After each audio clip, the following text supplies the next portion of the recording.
నారాయణం నమస్కృత్య నరం చైవ నరోత్తమం దేవీం సరస్వతీం వ్యాసం తతో జయముదీరయేత్. హరి ఓం. పరమేశ్వర స్వరూపమైన సభకి నమస్కారం. జగన్మాత అయినటువంటి లక్ష్మీదేవి యొక్క ఆవిర్భావము, తదనంతరము ఆమె శ్రీమన్నారాయణుడితో కళ్యాణము జరిగినటువంటి ఆ సందర్భాన్ని మీకు విజ్ఞాపన చేసి ఉన్నాను. ఆ తల్లి అపాంగై అని, ఆ అమ్మవారి యొక్క క్రీగంటి చూపు ఎంతగా ఉద్ధరించగలదు అన్న దాని గురించి కూడా మీకు వివరణ చేసి ఉన్నాను. తదనంతరము దేవతలు రాక్షసులు కలిసి ఆ మందర పర్వతాన్ని పాలసముద్రమునందుంచి మళ్ళీ చిలకడం ప్రారంభం చేశారు. ఎందుచేత అంటే వారి యొక్క అంతిమ ప్రయోజనం ఏమి? ఆ క్షీరసాగర మథనానికి అంటే అమృతం ఆవిర్భవించాలి. అమృతం దొరికేంత వరకు క్షీరసాగర మథనం నడుస్తూ ఉండాలి. అందుకని ఆ క్షీరసాగర మథనాన్ని ఇంకా నడిపిస్తూ వచ్చారు. జరుగుతుండగా ప్రతిసారి ఉన్నటువంటి వ్యవధానము కన్నా ఈసారి ఎక్కువసేపు చిలకవలసి వచ్చింది. చాలాసేపు చిలికిన తరువాత తరుణుండు దీర్ఘదోర్దండు కంభుకంధరుడు పీతాంబరధారి స్రగ్వి లాలిత భూషణాలంకృతుండు అరుణాక్షుండు ఉన్నతోరస్కుడచ్యున్నతుండు నీల కుంచిత కేశ నివహుండు జలధరశ్యాముండు మృగరాజ సత్వశాలి మణికుండలుండు రత్న మంజీరుడచ్యుత నంశాంశ సంభవుండు అమలమూర్తి భూరి యాగ భాగ భోక్త ధన్వంతరి అనగా అమృతకలశహస్తుడగుచు నిఖిల వైద్య శాస్త్ర నిపుణుడాయుర్వేది వేల్పు వెజ్జు కడలి వెడలి వచ్చే. అందులోంచి శ్రీ మహావిష్ణువు యొక్క అంశ కలిగినటువంటి వాడు, పీతాంబరధారి అంటే పచ్చని పట్టువస్త్రమును ధరించి ఉన్నటువంటి వాడు, కంబుకంఠుడు శంఖచక్ర కథాపద్మములను ధరించి ఉన్నటువంటి వాడు, అటువంటి ఒక మహాపురుషుడు ఆ క్షీరసాగర మథనం జరుగుతుండగా ఆ పాలసముద్రంలోంచి ఆవిర్భవించాడు. ఆయనని ధన్వంతరి అని పిలుస్తారు. ఆయన ఆయుర్వేద శాస్త్రమునందు వైద్య శాస్త్రమునకంతటికీ కూడా ఆయన అధిదేవత. ఆ ధన్వంతరి యొక్క అనుగ్రహము కలగడం చేత శరీరములో ఉండేటటువంటి రోగమును గుర్తించి ఆ రోగము నివారణ కావడానికి కావలసినటువంటి మందుని డాక్టర్ నిర్ణయించి ఔషధాన్ని ఇస్తారు. ఆ ఔషధమునందు ధన్వంతరి యొక్క అనుగ్రహము ప్రకాశించడం చేత మనకి లోపల ఉన్నటువంటి శారీరకమైన రోగము నశిస్తుంది. అందుకని ఆ అమృతత్వమును ఇవ్వగలిగినటువంటి ఆ ధన్వంతరి అని పేరు కలిగి యాగమునందు హవిస్సును అనుభవిస్తాడు. ఆయన హవిస్సును భుజించేటటువంటి లక్షణం ఉన్నటువంటి ఆ ధన్వంతరి ఆవిర్భవించాడు. ఆయన చేతిలో అమృత పాత్ర ఉన్నది. చిత్తూరులో బాబు నర్సింగ్ హోమ్ అని ఒక నర్సింగ్ హోమ్ ఉంది, చాలా పెద్ద హాస్పిటల్.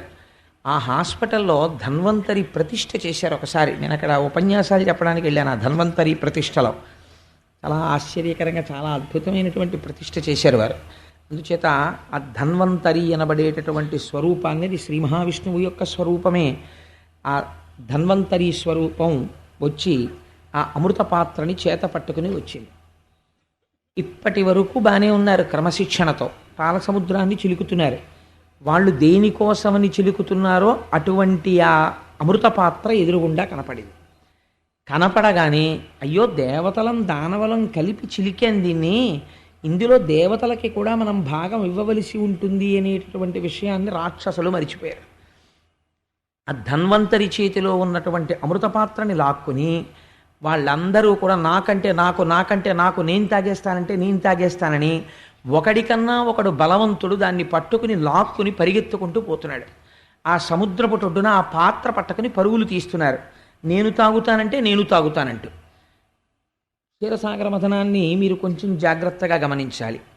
పోతన గారు అన్నారు, ఇలా వారిలో వారు బలము కలిగినటువంటి వారు ఆ పాత్ర పట్టుకొని పరిగెడుతుండగా వారి యందు అమంగళకరమైన కలహంబు అతిశయిల్లే అన్నారు. ఎంత గొప్ప మాట చూడండి, ఎంత చక్కటి మాట వేసేశారో. ఐశ్వర్య భ్రష్టత్వమునకు ఇల్లు కానీ రాజ్యం కానీ నాశనం అయిపోవడానికి కారణం ఏమిటో తెలుసా అండి? కలహము ఏర్పడుతుంది. అందుకే ఇంటి పెద్దకి ఉండవలసిన లక్షణమేమి అంటే, తాను మాట్లాడినటువంటి మాట కుటుంబ సభ్యులందరి చేత ఆదరింపబడవలసినటువంటి మాట మాట్లాడగలిగిన వాడై ఉండాలి. అందుకే ఆ గౌరవాన్ని పొందేటట్టుగా ప్రవర్తించాలి తప్ప లేకి ప్రవర్తించకూడదు. నోరు ఉంది కదా అని కుటుంబ సభ్యులతో కానీ బంధువులతో కానీ ఆ పెద్దరికాన్ని నిలబెట్టుకోవడంలో విఫలమైపోతే, అందుకే మీరు కొన్ని ఇళ్లలో చూడండి, తండ్రికి గౌరవం ఉండదు, తల్లికి గౌరవం ఉండదు, తాతకి గౌరవం ఉండదు. ఎందుకు ఉండదు? ఆయన మహాపురుషుడై కూడా గౌరవం ఇవ్వని వాళ్ళు అనుకోండి, అది వాళ్ళ దుష్ట సంస్కారం. కానీ ఆ ఉన్నటువంటి వారు మహాపురుషుడిగా ఉండడానికి ప్రయత్నించాలి. మహాపురుషుడుగా అంటే నా ఉద్దేశ్యం తన మాట అనుభవంతో చెప్పిన మాట అయి 10 మంది ఆదరించేటట్టుగా తాను ప్రవర్తించగలగాలి. అలా ఉండాలి ఆయన చెప్పే మాట. అలా ప్రవర్తించడంలో వైఫల్యం వచ్చిందనుకోండి, కలహములు అతిశయిల్లుతాయి, వాళ్ళల్లో వాళ్ళు అస్తమానం దెబ్బలాడుకుంటారు. దీనికి ప్రధానమైన కారణం ఎందుకు వస్తుందో తెలుసా అండి? లూజ్ టాక్ అని మనం ఒక మాట అంటాం. ఇది ఎలా ఉంటుందంటే, పిల్లల ముందు ఇది మనం మాట్లాడకూడదు అని చాలా ఇళ్లలో ఉండదు. పిల్లల్ని తీసుకొచ్చి ఎదురుగుండా కూర్చోపెట్టుకుని ఆ ఇంటికి వచ్చినటువంటి వాళ్ళతో చాలా చక్కగా మాట్లాడతారు. ఆ ఇంటికి వచ్చిన వాళ్ళు వెళ్ళిపోతారు. వెళ్ళిపోగానే వెనకాతల వాళ్ళకి పేర్లు పద్దులు పెట్టి మాట్లాడతారు వెంటనే. ఇది 10 రోజులు, 20 రోజులు, నెలలు, సంవత్సరాలు పిల్లలు కనిపెడతారు. ఇది ఆఖరికి ఏమవుతుందో తెలుసా అండి? మీరు రేపు పొద్దున్న వాళ్ళ ఇంట్లో ఉండగా మీ పరిస్థితి ఇదే అవుతుంది. వాడికి రంధ్రాన్వేషణం అలవాటు అవుతుంది. మీరు పిల్లలు ఉన్నప్పుడు మీ ఇంటికి ఎవరైనా వచ్చి పెడితే వారు ఆదరణీయులు అని వారి యందు గుణమును ప్రస్తుతి చేయడం మీరు అలవాటు చేసుకున్నారనుకోండి, ఆయన చాలా గొప్పవాడు, మహానుభావుడు అని ఆ వచ్చిన వారిలో ఏదో ఒక గుణం ఉంటుంది. గుణము లేని వాడు ఎవ్వడూ ఉండడు. ఒకటి జ్ఞాపకం పెట్టుకోండి, every man is an embodiment of both goodness and badness. Nobody is either pure embodiment of goodness Nar badness. ఏ మనిషి అయినా పూర్తి మంచివాడు కానీ పూర్తి చెడ్డవాడు కానీ ఉండడు. ఇన్ని ఉపన్యాసాలు చెప్తున్న కోటేశ్వరరావు రాశీభూతమైన మంచితనమో అని మీరు అనుకుంటే మీరు ఖచ్చితంగా పొరపాటు పడుతున్నారు. నేను కాను. ఎందుకని? నేను అరిషడ్వర్గములను గెలిచేసిన వాడిని అయితే నేను మహాపురుషుడనైపోయి ఈ పాటికి నేను ఎక్కడో సాధించవలసినది సాధించి ఆత్మగతుడనై ఉండుండేవాడిని కాదు కదా. నేను మీలా గృహస్థాశ్రమంలో ఉన్నవాడిని. మీరు నా యందు గౌరవం చేత నాకు పెద్ద పేర్లు పెడతారు, కానీ యథార్థమునకు నేను మీ స్థాయి వాడిని. కాకపోతే కాస్త వేదిక మీద కూర్చుని 4 మాటలు చెప్తున్నారు. కానీ ఒకటి గుర్తించండి, నా యందు చెడు ఉండదా? ఉంటుంది ఎప్పుడైనా. కానీ అలాగని పూర్తి చెడ్డవాడు ఉంటాడని మీరు అనుకుంటున్నారా? ఉండడు. పూర్తి చాలా చెడ్డవాళ్ళ కనిపించే వాళ్ళలో కూడా ఏదో ఒక మంచి ఉంటుంది. ఏదో ఒక మంచి, అస్సలు మంచితనం లేదండి అన్నవాడు ఉండడు. ప్రపంచంలో ఉంటుంది. పెద్దలు అనిపించుకోవడంలో గొప్పతనం ఏమిటో తెలుసా అండి? మాట్లాడేటప్పుడు ఆ గుణమును పట్టుకోవాలి, పట్టుకుని మాట్లాడాలి. పెద్దరికము అన్నదానికి లక్షణం ఏమిటో తెలుసా? దిద్దగలగాలి. తన కిందనున్నవాడు పొరపాటు చేస్తే దిద్ది మంచి వైపుకి తేగలగాలి. అలా నడిపించగలిగితేనే సమర్థత. అది మాత్రమే పెద్దరికం అనిపించుకుంటుంది. లేనిది తెచ్చుకుని మీద వేసుకుని పెద్దరికం అంటే అది ఎలా అవుతుంది? నీకే లేని నడుబడి నువ్వు ఇతరులకు ఎలా చూపిస్తావు? కాబట్టి ఇలాంటి వాతావరణం ఏ ఇంట్లో ప్రబలిపోతుందో ఆ ఇంట్లో కలహములు అతిశయిల్లుతాయి. ఎందుకంటే రంధ్రాన్వేషణం అలవాటు అవుతుంది. ఎప్పుడూ ఒకటి దోషాన్ని ఒకటి ఎత్తి చూపించుకుంటాడు. ఈ ఎత్తి చూపించుకునే అలవాటు ఏం చేస్తుందంటే దెబ్బలాటలకు దారితీస్తుంది. ఈ దెబ్బలాటలు ఒక్కొక్కసారి కోపము మెల్లిమెల్లిగా తరుణమై, అంటే మంచి ఉత్సాహవంతమైన స్థితిని పొందేసి క్రోధమైపోతుంది. ఈ క్రోధం ఏమైపోతుందంటే చాలా ఆశ్చర్యం. ఒక తల్లి కడుపున పుట్టి ఒక గదిలో కూర్చుని అందరూ కలిసి అన్నాలు తిన్నవాళ్ళు, అందరూ కలిసి పడుకున్నవాళ్ళు, అందరూ కలిసి ఆడుకున్నవాళ్ళు, తన చెల్లిని కొడితే మా చెల్లిని ఎందుకు కొడతావు అన్నవాడు, వాళ్ళ అన్నయ్యని కొడితే మా అన్నయ్యని ఎందుకు కొడతావు అన్నవాళ్ళు, మీ అన్నయ్యని మేము తీసుకుపోతాం మా ఇంటికని ఎవరైనా ఇంటికి వచ్చిన బంధువులు పరిహాసం ఆడితే మా అన్నయ్య నాది నేను ఇవ్వనన్నవాళ్ళు, 20 ఏళ్ళు దాటేటప్పటికి అన్నయ్య మీద చెల్లి, చెల్లి మీద అన్న దెబ్బలాడుకుని అన్నింటికి చెల్లి వెళ్ళదు, చెల్లింటికి అన్న వెళ్ళడు. అన్నగారు తండ్రికి తద్దినం పెట్టడు, తండ్రి గారు కొడుకుని చూడ్డు, తల్లి కోపం కొడుకు మీద కోపం, కొడుక్కి తల్లి మీద కోపం, అన్నదమ్ములు అక్క చెల్లెళ్ళు కలిపి కోర్టుకి వెళ్ళడం, కోర్టులో బోన్లో నించోవడం. ఎంత హాస్యాస్పదమైన విషయం అండి. ఒక తల్లి కడుపున పుట్టినటువంటి బిడ్డలు ఇలా ప్రవర్తించడానికి కారణమేమి? సంస్కార లోపం ఇంతమంది ఎందు లేదు. పెంపకంలో దోషం వచ్చింది. నీకు చిన్నతనం నుంచి ఇంటిని నడపడం చేత కాలేదు. ఎప్పుడూ పిల్లల ముందు మాట్లాడకూడనివి మాట్లాడావు. పిల్లలకి రంధ్రాన్వేషణం అలవాటు చేశావు. ఈ రంధ్రాన్వేషణ బుద్ధి ఏమైపోయింది? అరణ్యమునందు అగ్నిహోత్రం పుడుతుంది 2 చెట్లు రాసుకొని. పుట్టిన అగ్నిహోత్రం ఏం చేస్తుంది? అరణ్యాన్ని తినేస్తుంది. అలా నువ్వు నేర్పిన రంధ్రాన్వేషణ నీ ఇంటిని తినేస్తుంది. నీ ఇంటి పరువు బజారున పడిపోతుంది. రాక్షస బుద్ధి అంటే అదే. కాబట్టి కలహం ఏం చేస్తుంది? అమంగళమునకు దారి తీస్తుంది. పోతన గారు తీర్పు చెప్పారంతే ఒక్క మాటలో. కాబట్టి ఇప్పుడు ఏమైంది? వాళ్ళు దెబ్బలాడుకోవడం మొదలెట్టారు.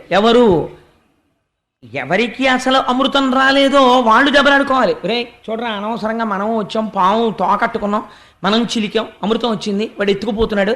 అలా ఎత్తుకుపోవడం ఏంట్రా? మన నాయకుడు ఎక్కడ ఉన్నాడు? ఉత్తప్పుడు నాయకుడు ఏంటి? వెళ్ళొద్దా యుద్ధానికి అనాలి.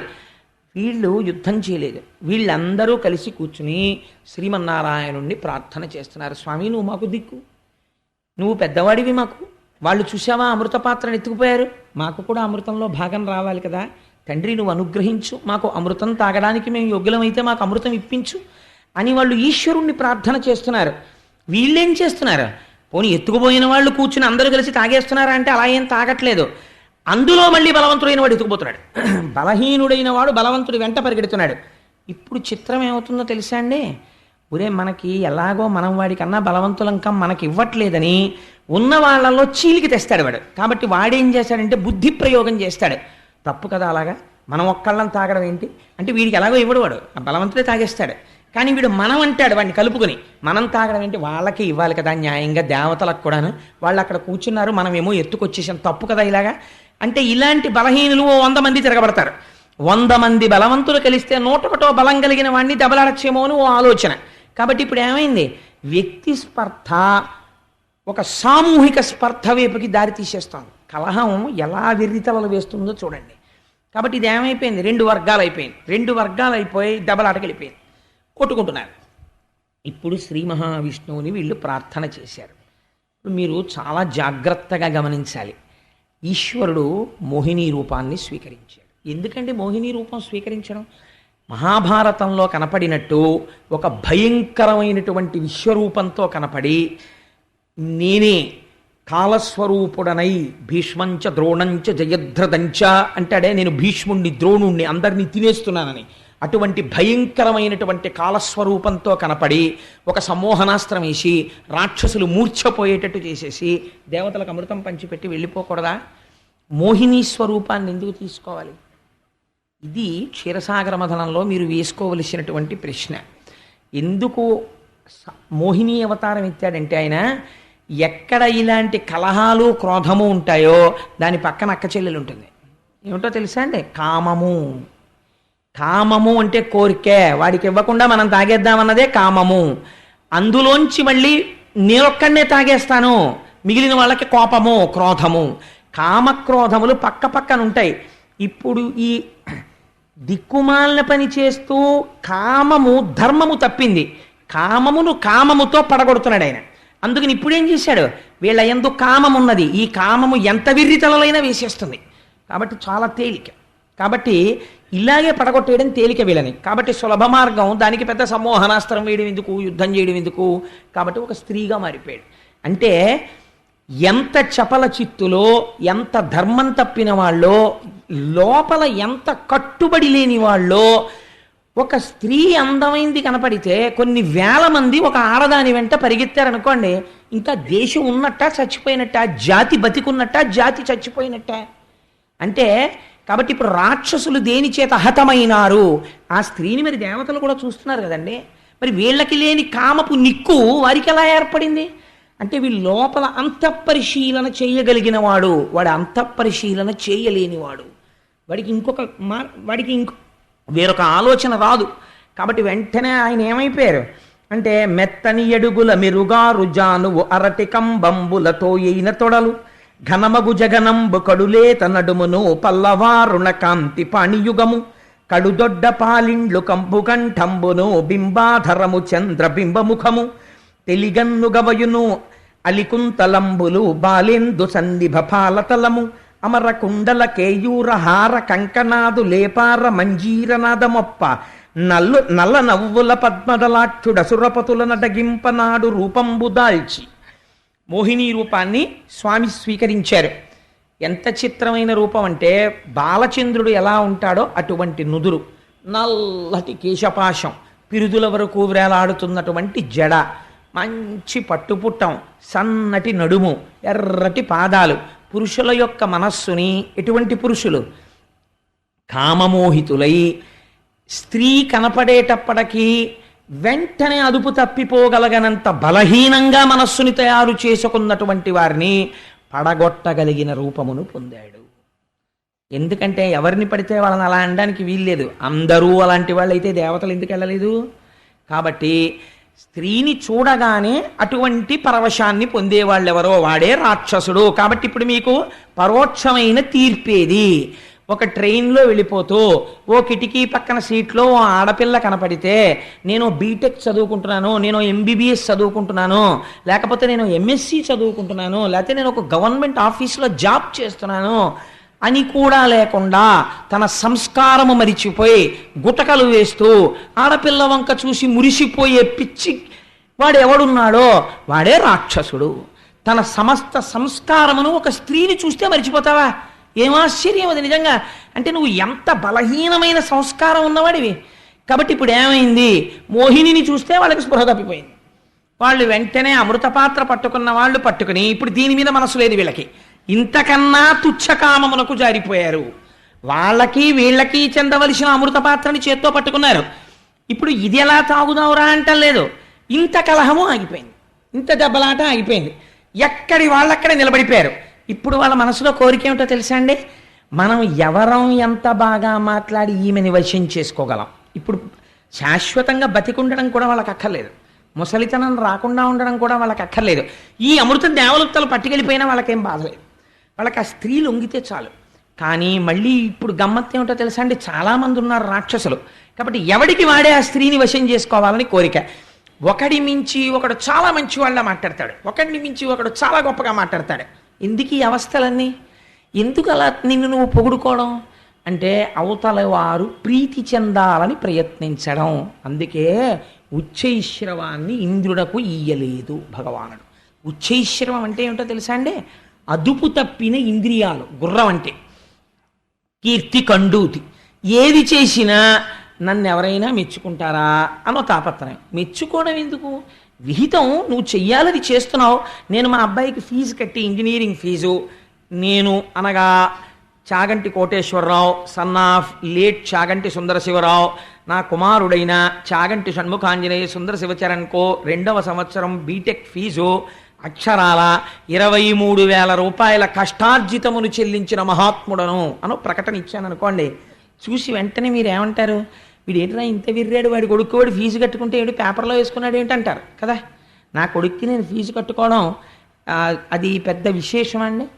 లేకపోతే నీవు వెళ్ళిపోయినప్పటి నుంచి నేను దుఃఖసాగరమునందు పడిపోయి ఉన్నాను అని ఒక భార్య గురించి ఒక భర్త పేపర్లో వేసుకున్నాడు అనుకోండి. How silly it is. అది పేపర్లో ఎందుకంటే మా ఆవిడ పోయిందని నేను ఏడుస్తున్నానని పేపర్లో వేస్తావా? అది కూడా అక్కడ మళ్ళీ కింద పేరేసి నీ డిగ్రీయా, నువ్వు ఎందులో ఉద్యోగం చేస్తున్నావో, నీ పోస్టా, నువ్వు పెళ్ళం పోయిందని ఏడవడానికి నీ క్వాలిఫికేషన్కి సంబంధం ఏమిటి? అంటే అక్కడ కూడా కీర్తి కండూతి. లేకపోతే తన ఫోటో ఎందుకంటే అక్కడ అంటే ఎంత పైశాచికంగా ఉంటుందో చూడండి. కీర్తి కండూతి. ఏడిచేవాడు ఏడవాలంతే. ఏమంటే నేను ఏడుస్తున్నానన్న విషయం పేపర్లో వేయండి అని డబ్బులు ఇచ్చి వేసుకున్నాడు అనుకోండి, అది హాస్యాస్పదం కదా. కొన్ని అలా ఉంటాయి, చాలా గమ్మత్తుగా ఉంటాయి. మీరు ఆ కోణంలో పరిశీలన చేస్తే ఇది ధూర్త చేష్టితము, ఇలా ఎందుకు చెయ్యాలి అసలు అని అనిపిస్తుంది. కానీ మనం చాలా క్యాజువల్గా తీసుకుంటాం కాబట్టి గొడవలేదు. వాళ్ళకి కొన్ని అడ్వర్టైజ్మెంట్స్ బుక్ అవుతాయి. సో నేను ఇంతకీ ఈ మాట ఎందుకు చెప్పాను అంటే ఆ కామమునకు అర్థము లేదు. అందుకని వాళ్ళు ఏం చేశారంటే ఇప్పుడు ఎలాగైనా సరే ఆ స్త్రీని వశం చేసుకోవాలి. కాబట్టి వీళ్ళందరూ వచ్చి ఎంత గమ్మత్తైన మాట అడిగారో చూడండి. ఆవిడెవరో వీళ్ళకి తెలియదు, ఎక్కడి నుంచి వచ్చిందో వీళ్ళకి తెలియదు, అసలు ఈ పాత్రలో ఉన్నదేమిటో ఆవిడికి తెలుసో తెలియదో వీళ్ళకి తెలియదు. వీళ్ళు ఎంత కష్టపడితే అది వచ్చిందో ఆవిడికి చెప్పరు. ఇప్పుడు వీళ్ళందరూ కలిసి ఒప్పుకునే మాట ఏమిటో తెలుసా అండి? మొదటివాడు వెళ్ళి, అమ్మాయి నువ్వు ఈ అమృతం నీ చేత్తో మా అందరికీ పంచు అన్నాడు అనుకోండి. ఏమిట్రా ఆవిడేమన్నా సాధు పురుషుడా, తపస్వా, ఎవరా అమ్మాయి? ఆ అమ్మాయి ఇవ్వడం ఏమిటి తీర్థం? ఒక తీర్థం ఇవ్వడానికి ఒక యోగ్యత ఉంటుంది కదా. ఆయన ఒక భక్తుడో ఏదో అయి ఉండాలి. కాస్త మనకి అర్చక స్వామి తీర్థం ఇస్తారు కదా, అలా ఏదో ఈశ్వర సంబంధం ఏదో ఉండాలి కదా. అమృతం ఇవ్వడానికి ఆమె యోగ్యతలు ఏమిటి? ఎందుకు ఇస్తున్నావు అమృత పాత్ర అని ఎవడు అనడం. ఎందుకో తెలుసండి, అలా అంటే ఆ అమ్మాయి వీడి వంక సంతోషంగా చూడదేమో, అందరూ ఇచ్చారు వీడు ఒక్కడు మాత్రం చూడు నన్ను నిందించాడని చూడదేమోనని ఎవడో మాట్లాడటం. ఇది రాక్షస బుద్ధి అంటే. ఎంత గొప్పగా ఆవిష్కరిస్తారో చూడండి. కానీ శ్రీ మహావిష్ణువు దీన్ని అదునుగా తీసుకుని పంచాడు అనుకోండి, ఆయన సత్యపు తప్పినవాడు అవుతాడు. అందుకని ఆయన ఎంత గమ్మత్తుగా మాట్లాడతారో చూడండి. పైకి కేవల శరీరము చేత మోహపెట్టాడు రాక్షసుల్ని, వాక్కు చేత సత్యము చెప్తాడు. ఆయన అంటున్నాడు, సుందరులగు పురుషులగని పొందెడు నా యందు నిజము పుట్టున్ మీకున్ బృందారక రిపులారా చందరు కామినుల విశ్వసింపరు పెద్దల్. అయ్యయ్యో, ఒక ఆడదాన్ని చూసేటప్పటికి మీరందరూ ఇంత విర్రికిపోయి నాకు పట్టుకొచ్చి మేమందరం కూర్చుంటాను, నువ్వు పంచు నాకు పెద్ద పీటేస్తున్నారు. శాస్త్రంలో ఎప్పుడూ కూడా లోపల కామవ్యామోహమును పెట్టుకుని ఒక స్త్రీకి పెద్దపీట వేయడం అన్నది మంచి పద్ధతి కాదు. మీరేమిటి నాకు ఇదేదో పాత్ర పట్టుకొచ్చి నువ్వు పంచు అంటున్నారు? అసలు ఏముంది, నన్ను ఎందుకు పెంచమంటున్నారు? కానీ మిమ్మల్ని చూస్తే నాకు మాత్రం ఒక మాట చెప్పాలనిపిస్తోంది. మీకు అర్థమైతే బాగుపడతారు, అర్థం అవ్వకపోతే పాడైపోతారు. అయినా చెప్పాలి, నా ధర్మం కాబట్టి ఎప్పుడూ చెప్తూ ఉంటాను, అందుకుని చెప్తున్నాను వినండి అన్నాడు. అని పలుకులు మధురసధారలు తలపులు నానా ప్రకార దావానలముల్ చెలుములు సాలవృకములు చెలువుల నమ్ముటలు వేద సిద్ధాంతములే. తన ధర్మపత్నియందు అనురాగం ఉండడం ఎప్పుడూ దోషం కాదు. కానీ కనబడిన ప్రతి స్త్రీ యందు అర్థము లేనటువంటి ఒక భావన పెంచుకోవడం ఎంత ప్రమాదకరం అంటే, పలుకులు మధురసధారలు, మీరు ఎలా నన్ను వశం చేసుకుందాం అనుకుంటున్నారో ఒక స్త్రీ కూడా అలాగే మోసగత్తెగా వచ్చి ఉంటే, మరి అలాగేగా వచ్చారు ఇప్పుడు మోహిని రూపం, అలా వచ్చి ఉంటే మీరు చాలా ఇందులో ఒక పెద్ద కాన్సెప్ట్, ఒక డాక్ట్రిన్ ప్రతిపాదిస్తున్నారు ఆయన. నన్ను మోసం చేశాడండి ఆయన అంటారు. తప్పు ఆ మాట. ఆయన మోసం చేయలేదు, నువ్వు మోసపడ్డావు. కారణం ఏంటో తెలుసా అండి? నీ పక్కవాడు ఎందుకు మోసపోలేదు? నేను మీకు ఒక ఉదాహరణ చెప్తాను. చిన్నతనంలో నేను ఒకసారి రేషన్ షాపుకి క్యూలో నించున్నాను పంచదార కోసం. నించుంటే నాతో పాటుగా నా స్నేహితులు ఇంకొక నలుగురు వచ్చి క్యూలో నించున్నారు. ఏదో రేషన్కి వెళ్దామంటే నలుగురు పిల్లలం కలిసి వెళ్ళేవాళ్ళం సరదాగాను. నించుంటే అందరం చేతిలో 100 రూపాయల కాగితాలు పుచ్చుకుంటే ఒక ఆయన వచ్చి అన్నాడు, అదేంటి నీ చేతిలో 100 రూపాయల నోటు అలా ఉంది, కొత్త రకం నోట్లు వచ్చాయా ఏది అన్నాడు. అంటే వాడు అన్నాడు ఆయన చూసి, ఏం కొత్తది కాదు నేను ఇవ్వనన్నాడు. రెండో వాడిని, ఏది బాబు నీది ఇయ్యమ్మా ఒకసారి అన్నాడు. నేను ఇవ్వనన్నాడు. మూడో వాడిని నేను, నా దగ్గరికి వచ్చి అన్నాడు, ఏది బాబు ఏదే బాబు ఒకసారి చూసిస్తానంటే అలాగే పెద్దదో అంత గొప్పగా పట్టుకుంటున్నారు, కొత్త నోటేమో చూద్దాం, కొత్త ప్రింట్ వచ్చిందేమో అని అనుకున్నాను, బాబు నువ్వు ఇయ్యమ్మా ఒకసారి అన్నాడు. నేను 100 రూపాయలకి అయితే ఇచ్చాను. వాడు వెంటనే అది విప్పి ఇలా చూసి, ఆహా కొత్త నోటే అప్పుడు వరకు తెలిపాడు. అంతే. నేను ఏంటి ఇలా వెళ్ళిపోతున్నాడు అని ఆలోచించే లోపల వాడు వెళ్ళిపోయాడు. ఇంటికి వచ్చి అమ్మ 100 రూపాయలు పోయిందన్నాను. చావకొడేశారు. సహజం కదా, ఇంట్లో చిన్నతనంలో కొడతారు, వెంటనే కొట్టాడు. అప్పుడు నేను వెంటనే ఒక తర్కం చేసుకున్నాను మనసులో, వాళ్ళిద్దరూ 100 రూపాయలు ఇవ్వలేదు కాబట్టి వాడు తర్వాత మోసం చేశాడు, మా అబ్బాయిని ఎవడో మోసం చేసి 100 రూపాయలు పట్టుకుపోయాడు.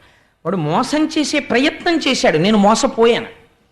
కారణం ఏంటంటే నేను నమ్మాను, వంచకుణ్ణి ఇద్దరు నమ్మలేదు. 100 రూపాయల కొత్త ప్రింటా, మీ దగ్గర ఉన్న ప్రింట్ చూపించండి అని అడిగి ఉండుంటే నేను మోసపోయకుండా ఉండుండేవాడినేమో. కానీ నేను అలా అనలేదు కదా. కాబట్టి మోసపోగలిగిన బలహీనత నీ దగ్గర ఉంటే మోసపుచ్చగలిగిన వాడు సఫలీకృతుడవుతాడు కదా. అంటే ఇక్కడ నీ యందు దారుఢ్యం లేదు. ఎంత చాకచక్యంగా మాట్లాడుతున్నారో చూడండి. ఇది విష్ణుమాయ అంటే. ఆయన అలా మాట్లాడతారు ఆయన. అందుకని ఆయన అన్నారు, పలుకులు మధురసధారలు. రేపొద్దున్న క్షీరసాగర మథనంలో శ్రీ మహావిష్ణువు చాలా అందంగా మాట్లాడారు, మమ్మల్ని మోసం చేసేశారు అనద్దు.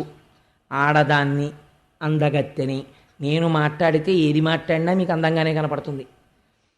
తలపులు నానా ప్రకార దావానలముల్. ఇంకొకటి కూడా చెప్తున్నాను, అసలు ఎందుకు వచ్చిందో అని నన్ను అనద్దు రేపొద్దున్న. అసలు రావాలని కానీ నిలబడాలని కానీ మీరింతమంది నన్ను ఇలా చూస్తున్నా నేను మీతో మాట్లాడడానికి తలంపు కానీ కలిగిందంటే అది మిమ్మల్ని కాల్చే కార్చిచ్చవచ్చు. గుర్తుపెట్టుకోండి, నా తప్పేం ఉండదు. ఎంత ఆయన నిజంగా మాట్లాడేస్తున్నారో చూడండి, వాళ్ళ తలకెక్కదు. ఎందుకని? వాళ్ళు మోసపోవడానికి సిద్ధపడ్డారు. ఎందుకని? కామమునకు వశులు, బలహీనమైన మనస్సు ఉన్నవాడు కాబట్టి వాడు రాక్షస ప్రవృత్తి ఎందున్నాడు. మొత్తం మోసపోతారు, అందరూ కలిసి పడిపోతారు. అంతే, అందరూ కలిసి మోసం చేద్దాం అనుకుని అందరూ కలిసి మోసపోతారు. ఈశ్వరుడు చూసి చూసి నీ బలహీనత చేత నిన్ను కొట్టగలడు. నువ్వు లోకాన్ని మోసం చేద్దాం అనుకుంటే. చెలుములు సాలావృకములు, ఇటువంటి స్త్రీని పైకి చూసి కేవల సౌందర్యమును చూసి, all the glitters is not gold, కేవల సౌందర్యమును చూసి మోహించడం అనేటటువంటి బలహీనమైన ప్రవృత్తి. తోడేలుతో స్నేహము చేయుట, చెలవల నమ్ముటలు వేద సిద్ధాంతములే. అసలు ఏ పరిచయం లేనటువంటి ఒక ఆడదాని దగ్గరికి వెళ్ళి ఆవిడ చెప్పిన మాటలు వెంటనే నమ్మేయడం. అసలు ఇంకా నేను చెప్పింది ఏమీ లేదు, మీరు నమ్మేసి నాకు పెద్దరికం ఇచ్చేసి నా చేతిలో అమృతపాత్ర పెట్టేస్తున్నారే, ఎక్కడి నుంచి వచ్చావని కూడా నన్ను అడగలేదే, నేను ఇది పట్టుకుని అంతర్ధానం అయిపోతాయి, మీ బ్రతుకులు ఏమైపోతాయి? ఇంత కష్టపడ్డారు. ఆవిడ పాఠం చెప్తోంది. నిజంగా రాక్షసులు గ్రహించారనుకోండి ఈ పాఠం విని, అమ్మా నువ్వు యథార్థం మాట్లాడావు తల్లి, మేము ఈ పని చేసి ఉండకుండా ఉండాల్సింది అని ఆవిడ కాళ్ళ మీద పడి వెంటనే వాళ్ళ మనసు మార్చుకున్నారనుకోండి. క్షీరసాగర మథనం కథ వేరొకలా ఉంటుంది. ఈశ్వరుడి యందు దోషమా? చాలామంది క్షీరసాగర మథనంలో అంటారంటే ఈశ్వరుడు మోసం చేసి రాక్షసులకి పెట్టలేదు. కాదు, వాళ్ళు మోసపోయారు. మరి రాహువుకి ఎందుకు పోశారండి? రాహువు వచ్చి కూర్చుంటే తెలుసు శ్రీ మహావిష్ణువుకి, రాక్షసుడు కూర్చున్నాడని తెలిసి కూడా పోశారు. ఎందుకు పోశారు మీకు చెప్తాను, ధర్మం కాసేపాగి. అందుచేత ఈ మాటలు చెప్పారు. చెప్తే వాళ్ళు అన్నారు, అలా కాదు, ఇందులో ఎవరికి వాళ్ళకి బలహీనత ఏమిటి? పోతన గారు బట్టబయలు చేసి చెప్పారు. ఇందులో ఇప్పుడు ఎవడైనా ఒకడు కొద్దిగా నిజమే, ఆ అమ్మాయి ఎవరయా, ఆ అమ్మాయికి ఇవ్వడం ఏంటి? అమృతపాత్ర బుద్ధి ఉందా లేదా? ఏం మనలో పెద్దవాళ్ళు లేడా? వాడికి ఇవ్వండి అన్నారు అనుకోండి. వాణ్ణి ప్రసన్నంగా చూడదేమో, మిగిలిన వాళ్ళనే ప్రసన్నంగా చూస్తుందేమో, తను దూరం అయిపోతానేమో అని. అబ్బాలేవారే అలా ఎందుకు చేస్తారండి బాబు, మిమ్మల్ని చూస్తే తెలియట్లేదు, మీ అంత మంచివారు లేరంటాడు అని. నువ్వే పంచాలన్నారు. అందుకేగా నేను వచ్చింది కూడా. మోసపోతే నేనేం చేస్తా? సరే ఇవ్వండి అది. పుచ్చుకుని అమృతం కదయా, అలా ఎలా తాగుతారు? స్నానం చేసి చక్కగా ఆచమనం చేసి రాక్షసులందరూ ఇలా కూర్చోండి, దేవతలందరూ ఇలా కూర్చోండి, పోసేస్తానండి. అంటే వీళ్ళు ఏమనుకున్నారంటే అలా ఎందుకు కూర్చోవాలి, తాగేవాడు తినేవాడు కలిసే కూర్చోవచ్చు కదా అని ఎవ్వడూ అడగలేదండి. అది విచిత్రం. అదేమిటంటే, అమ్మా నువ్వు పోయడానికి విడిగా ఎందుకమ్మా కూర్చోవడం? పొడుగు వాళ్ళందరూ క్లాస్లో వెనక్కి కూర్చోండి, పొట్టి వాళ్ళందరూ ముందుకు కూర్చోండి అని ఒక టీచర్ అన్నాడు అనుకోండి, అందులో ఒక శాంక్టిటీ, ఒక పవిత్రత ఉన్నది. ఎందుకని? పొడుగు వాళ్ళు ముందు కూర్చుంటే పొట్టి వాళ్ళకి కనపడదు కనుక. తప్ప అన్నం పెట్టేటప్పుడు, మంచినీళ్లు పోసేటప్పుడు, ఒకరి యొక్క శరీరమును పోషించడానికి అనువైనది పెట్టేటప్పుడు అన్ని పదార్థములు లోపల ఉన్న ఈశ్వరుణ్ణే తృప్తిపరుస్తున్నప్పుడు నువ్వు ఏ కారణం చేత వేరు చేయగలవు? చీమ తింటే లోపల ఈశ్వరుడే తింటున్నాడు, కుక్క తింటే ఈశ్వరుడు తింటున్నాడు.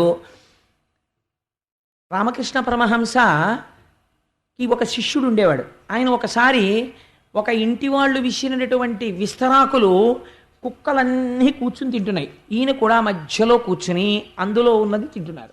తింటుంటే ఒక శిష్యుడు వచ్చి అన్నాడు, అదేంటండి అలా చేశారు, తప్పు కదా, కుక్కలతో కలిసి తినడమా అన్నాడు. అంటే ఆయన అన్నాడు, నాకు అలా అనిపించలేదు, నాకు బ్రహ్మముతో కలిసి బ్రహ్మమును తినుచున్నది అన్నాడు.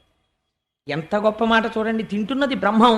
అహం వైశ్వానరో భూత్వా ప్రాణినాం దేహమాశ్రిత. ఈ లోపల అగ్నిహోత్రం ఉండి అది తింటోంది. ఆకలి వేసిన కుక్క తింటున్నప్పుడు లోపల వైశ్వానరుడు తింటున్నాడు. ఆకలి వేసిన పిల్లి తాగుతున్నప్పుడు వైశ్వానరుడు తాగుతున్నాడు. ఒక పిల్లి ఆకలితో మ్యావ్ మ్యావ్ మ్యావ్ అన్నాలు వెళ్ళి తిరిగి మీ ఇంటికి వచ్చి అక్కడ ఉన్న చిన్న గిన్నెలో పాలు పిల్లి తాగుతోంది అనుకోండి, నేనంటాను ఈశ్వరుడు యజ్ఞభాగమును స్వీకరించాడు. ఆ రోజు మీరు యజ్ఞము చేసి సోమయాజి అయ్యారు. మీరు ఆ రోజున నా పేరు కోటేశ్వర సోమయాజి అని నేను చెప్పుకోవచ్చు. ఎందుకనంటే ఈశ్వరుడు వచ్చి తాగాడు. నేను అలా చూడగలిగితే, నాకు పిల్లే కనపడింది అనుకోండి, దాన్ని ఒక్క దెబ్బ కొట్టాను అనుకోండి, ఏడుస్తూ వెళ్ళిపోతుంది. కానీ అజ్ఞానం ఉన్నటువంటి పిల్లిలో కూడా ఆకలిగా ఉండి పాలు తాగుతున్నవాడెవరు? ఈశ్వరుడే. అందుకని సర్వత్ర సమదర్శయ, అంతటా సమదర్శనం చేస్తాడు పండితుడు. భేదం చూస్తాడు అజ్ఞాని. కాబట్టి ఇప్పుడు ఏమవుతోంది? కూర్చునేటప్పుడు రాక్షసులు ఇటు కూర్చోండి, దేవతలు ఇటు కూర్చోండి. నా పలుకులు మోసపుచ్చేవిగా ఉంటాయి, నా తలపులు దావానలంగా ఉంటాయి, జాగ్రత్త అని చెప్పారు ఆయన. విన్నారా వీళ్ళు? అడిగినవాడు లేడు. రాక్షసులందరూ ఇటు కూర్చున్నారు, దేవతలందరూ ఇటు కూర్చున్నారు. ఆవిడ ఏం చేసిందో తెలుసా అండి? నేను సభాముఖంగా ఈ మాట చెప్పకపోతే క్షీరసాగర మథనాన్ని నేను పూర్తిగా చెప్పిన వాడను కాను. అందుకని నేను చెప్తున్నాను. కానీ చెప్పేటప్పుడు నా మనస్సు పరమ పవిత్రమైనటువంటి స్థానంతో, స్థితితో చెప్తోంది. అది మీరు గమనించండి. దేవతలు ఇటు, రాక్షసులు ఇటు కూర్చున్నారనుకోండి, ఒకరికొకరు అభిముఖంగా ఉంటారు కదా. ఉన్నప్పుడు వీళ్ళు స్నానం చేసి వచ్చారు, వీళ్ళు స్నానం చేసి వచ్చారు, వీళ్ళు ఆచమనం చేశారు, వీళ్ళు ఆచమనం చేశారు, కూర్చున్నారు.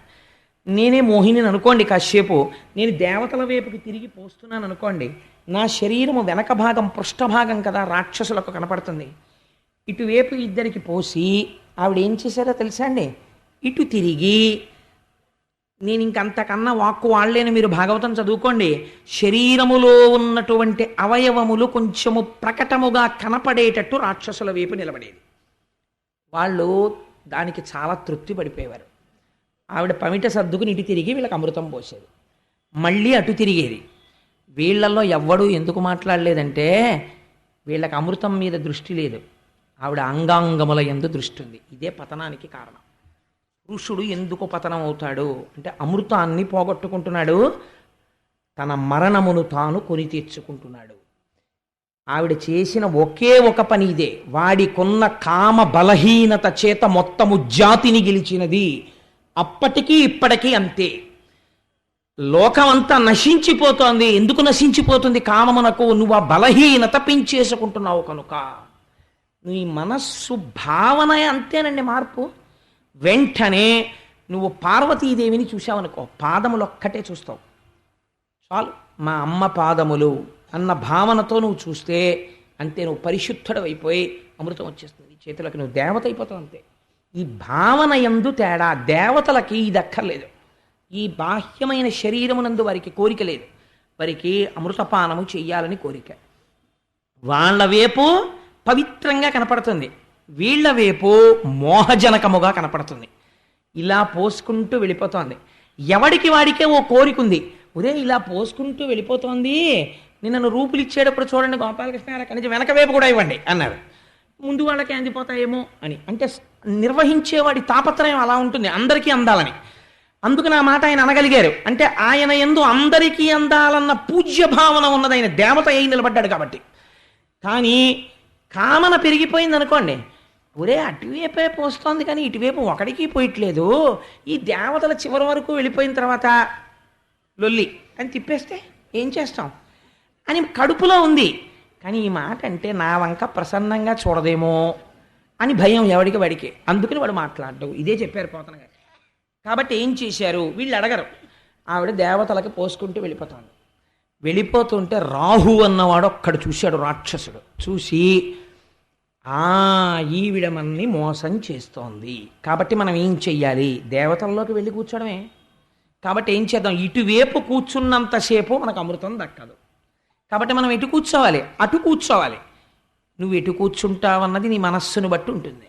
కాయిన్కి, నాణ్యానికి రెండు వైపులా ఉన్నట్టే నువ్వు దేవతగా కూర్చుంటే అమృతం పోస్తుంది, నువ్వు రాక్షసుడిగా కూర్చుంటే మృత్యు వస్తుంది. కాబట్టి ఏమైంది? ఆయన వెళ్ళి అటు కూర్చున్నాడు. కానీ ప్రవృత్తి చేత రాక్షస ప్రవృత్తి. దేవతలలో కూర్చున్నాడు. కూర్చుంటే చాలా గమ్మత్తైన విషయం జరిగింది.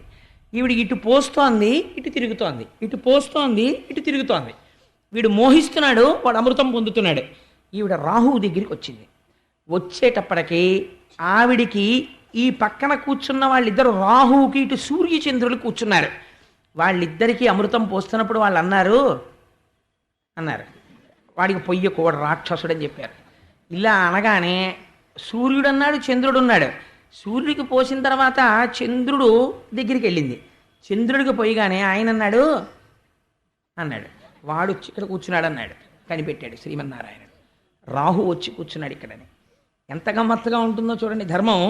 అమరవ్రాతములోన దొచ్చి దివిజుండై రాహు పీయూష పానము సేయంగని చంద్రభాస్కరులు సన్నల్సేయ నారాయణుండమరారాతి శిరంబు చక్రహతి దుర్మాడన్ సుధాసిక్తమై అమరత్వంబును చెందె మూర్ధము తదన్యాంగంబు నేలంపడన్.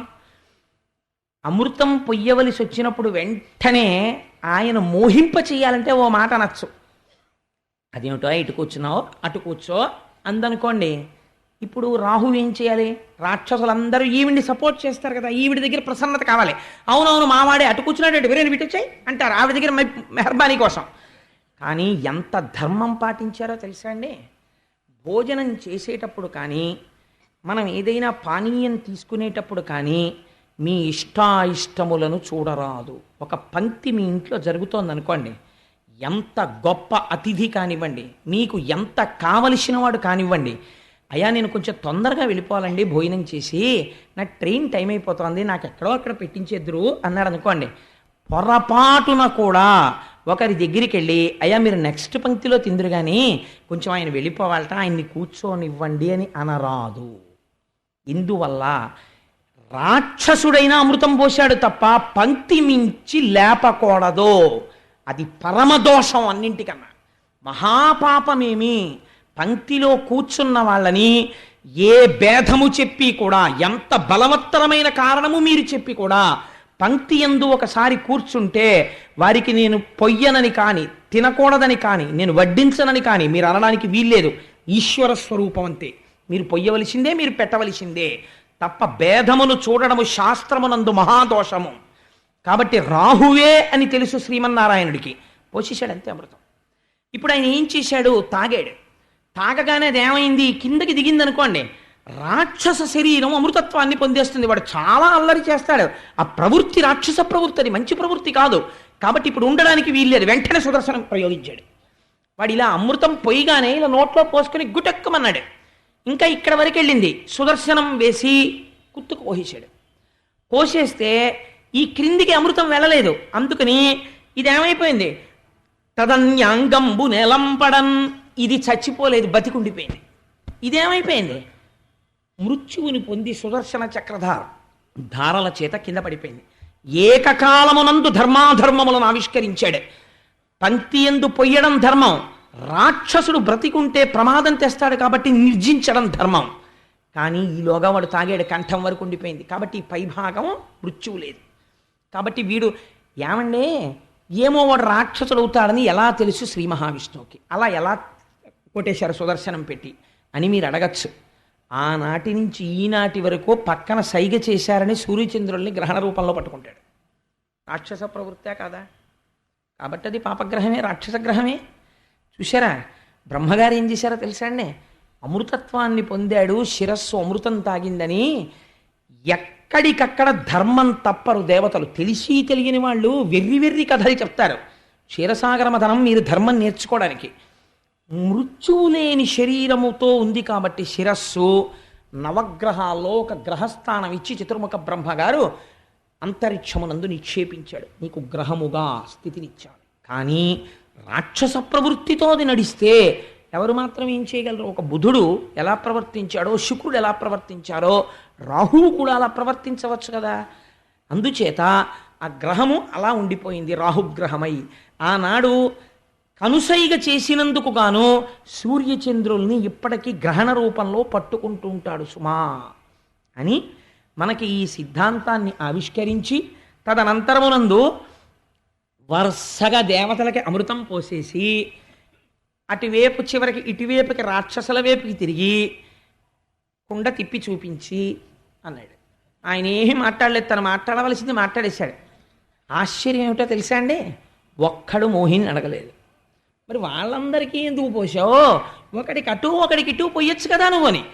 అప్పుడు అడిగినా సరే ఆవిడ ప్రసన్నంగా చూడదేమో అని బెంగ. వీళ్ళకి అమృతం పోయిందిరా అని బాధలేదు, ఆవిడ ఇంకా చూడదేమో అని బెంగే వీళ్ళకి. అందుకని వాళ్ళు దేవతలతో యుద్ధం మొదలెట్టారు. ఒరే వాళ్ళు అమృతం తాగేశారు, ఇంకా వాళ్ళతో యుద్ధం ఎందుకు? వాళ్ళు చచ్చిపోతారా? వాళ్ళు చావరు. కాబట్టి మనమే చచ్చిపోతాం. ఇంగిత జ్ఞానం ఉందా? కామాద్భవతి సమ్మోహ, సమ్మోహా స్మృతి విభ్రమ, స్మృతిర్భ్రంశాత్ బుద్ధినాశో, బుద్ధినాశాత్ ప్రణశ్యతి. ఎలా నశించిపోతున్నారో చూడండి. ఇదే చెప్పేశాడు గీతాచార్యుడు. కాబట్టి ఏమైంది? దేవతలతో యుద్ధం చేశారు. మోహిని స్వరూపం ఏమైంది? అంతర్ధానం అయిపోయింది. ఎక్కడి నుంచి వచ్చిందని కానీ ఎక్కడికి వెళ్ళిపోయిందని కానీ అడిగిన వాడు లేడు. ఎంత చిత్రంగా ఉంటుందో చూడండి. ఇది క్షీరసాగర మథనమయ్యా, దేవతలు అమృతం పొందారు. సరే, ఇద్దరు కొట్టుకోవడానికి ఏముంది? కొట్టుకున్నారు. చాలా రోజులు యుద్ధం జరిగింది. అందులో నముచి అని ఒకడు బయలుదేరాడు. వాడు దేవేంద్రుడితో బ్రహ్మాండమైన యుద్ధం చేస్తున్నాడు. చేస్తుంటే దేవేంద్రుడు వాడి పరాక్రమం చూసి ఆశ్చర్యపోయి వీడు ఎలా చనిపోతాడు అని అడిగాడు. అడిగితే తడిలేని పొడిలేని వస్తువుతో చచ్చిపోతానని వాడు వరం అడిగారయ్యా, అందుకని తడి పొడి కాని వస్తువుతో కొట్టన్నారు. తడి పొడి కాని వస్తువు ప్రపంచంలో ఎక్కడ ఉంటుందండి? ఇదే రాక్షస బుద్ధి అంటే. వాడు అన్ని అలాంటి మడతపేచి వరాలే అడుగుతారు. వాళ్ళు ఉంటే తడిగా అన్నా ఉంటుంది, లేకపోతే పొడిగా అన్నా ఉంటుంది. తడిగాను లేకుండా పొడిగాను లేకుండా ఉంటుందా ప్రపంచంలో ఏదైనా? కానీ ఎంత మృత్యు రాకుండా చూసుకుందాం అనుకున్నా వచ్చి తీరుతుంది ఏదో రూపంలో. Every law has its own exception. కాబట్టి ఏమవుతుంది? ఈశ్వరుడు దారి వెతికేస్తాడంతే. కాబట్టి ఏది అన్నిటికన్నా శ్రేయస్కరమో, సత్యం ఒప్పేసుకుంటే గొడవ ఎక్కడుంది? ఇది వెళ్ళిపోతుంది. ఇది నేను కాదు, ఇది వెళ్ళిపోతుంది. లోపల ఉన్నది నేను, అది ఎప్పుడు వెళ్ళదు అన్నారనుకోండి, ఎంత హాయ్. సత్యాన్ని పట్టుకోవచ్చు. అసత్యాన్ని పట్టుకుని ఎంతకాలం ప్రాకులాడతారు? కాబట్టి వీడు తడిది కాకూడదు, పొడిది కాకూడదు, అలాంటిదైతే చచ్చిపోతానన్నాడు. ఇంద్రుడికి చెప్పేశారు తడి పొడి దాంతో దాంతో కొట్టేయన్నారు. ఆయన ఒక్క క్షణం ఆలోచించాడు. తడిగానో కనపడాలి, తడికాందై ఉండాలి, పొడిగానో ఉండాలి, కానీ తడి ఉండాలి. ఏమిటని ఆలోచించాడు. సముద్రం మీద నురుగులోకి తీసుకెళ్ళి వజ్రాయుధాన్ని అటు ఇటు అప్పుడల్లా తిప్పాడు. నురుగు తడా అంటే పొడి, ఎందుకంటే నీళ్ళల్లా లేదు. పొడా పుట్టుకుంటే తడి. కాబట్టి తడా పొడా ఏమో, తడి కాదు పొడి కాదు. కాబట్టి నురుగులో వజ్రాయుధాన్ని అటు ఇటు తిప్పి వేశాడు. చచ్చిపోయాడు. అంతే. నవ్వచ్చు.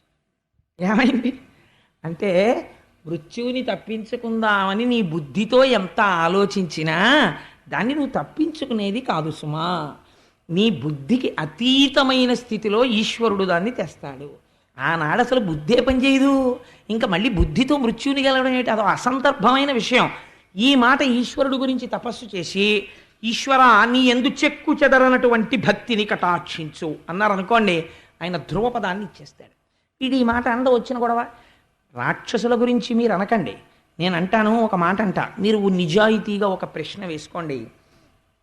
మనం సాధారణంగా ఓ మాట చెప్తుంటాం, ఎందుకండి అలా ఉన్నారు అన్నారు అనుకోండి, నా కాలు బాగోలేదండి, అందుకే నా కాళ్ళు తెల్లగా లేవు, నా పాదాలు తెల్లగా లేవండి, మట్టి పట్టేసింది పాదయాత్ర వల్ల, అందుకే దిగులుగా ఉన్నాను అని ఎవరైనా అండం మీరు విన్నారా? అండం. లేకపోతే నేను తెల్లగా లేనండి అందుకే నాకు కొంచెం దిగులు అనో, లేకపోతే నేను పొట్టిగా ఉంటే ఎంత బాగున్నావు, ఎవరికి కనపడకుండా ఉంది, ఎక్కడ నిలబడ్డా తెలిసిపోతున్నానండి అని ఏడిచే అలా దిగులుగా ఉండేవాడో ఉంటాడో ఉండడం. మీరు ఏ కారణానికి నీకు ఎందుకు దిగులు అని అడగండి, వాడు ఎవడైనా ఒకటే చెప్తాడు. ఏమని చెప్తాడంటే నా మనసు బాగోలేదండి అంటే. మనసు బాగోలేదంటే అయ్యా నీ చెయ్యి చూపించంటే చూపిస్తారు, నీ కాలు చూపించంటే చూపిస్తారు, పోని ఈ కంటితో చూడలేని నీ మూత్రపిండాలు చూపించంటే కూడా ఇప్పుడు వచ్చినటువంటి టెక్నాలజికల్ అడ్వాన్స్మెంట్తో స్క్రీన్ మీద కనపడుతుంది. నీ మనసు చూపించు అని అడిగారు అనుకోండి, ఏది ఎక్కడ చూపిస్తారు చెప్పండి మనస్సుని? మీరు చూపించలేరు. చిత్రం ఏమిటంటే దాన్ని అట్టుకుని నేను ఆవిడికి ఇచ్చేసాను కానీ ఆవిడ పుచ్చుకోలేదు అని వీడు అక్కడి నుంచి చదువు మానేసి సంధ్య మానేసి ఓ చిరిగిపోయిన షాలోటి భుజం మీద వేసుకుని ఎండిపోయిన చెట్ల కింద తిరిగి 4 వెర్రిపాట్లు పాడి ఆఖరికి పురుగుల మందు తాగేయడం. ఏంటి హౌ సిల్లీ ఇట్ ఈస్? ఇక్కడ అర్థం ఉందా ఏమన్నా? దానికే ఈశ్వరుడు నీకు జీవితం ఇచ్చింది. అలాంటి తుచ్చమైన పనులు చేయడానిక ఎంత నువ్వు దిగజారుడు మెట్ల మీద ఉన్నావు. ఇక్కడ నువ్వెవరు ఇంకోళ్ళని అది ప్రేమ అని ఎలా అంటారండి? ప్రేమ అంటే ఏమిటో తెలుసా అండి? ఎంత గొప్ప మాట మాట్లాడిందంటే, ప్రేమకి పర్యాయ పదము వారి సుఖమును అపేక్షించుట. నాకు ఎక్కడదో నాకు జ్ఞాపకం లేదు కానీ ఒక గొప్ప మాట అంటాడు, ఇది అగ్నిహోత్రము, ఏమిటి నమ్మకం, ముట్టుకో కాలుతుంది.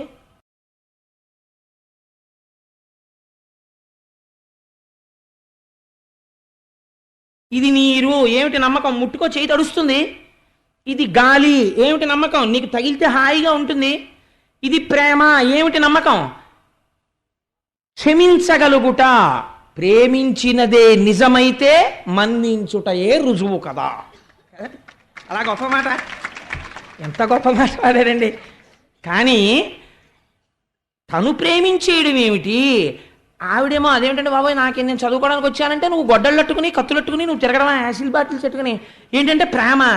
నువ్వు చాలా అన్యాయమైన మాట మాట్లాడుతున్నావు, అది ప్రేమ కాదది, అది రాక్షస కాముకత్వము. నువ్వెవరు అలా మాట్లాడడానికి అసలు?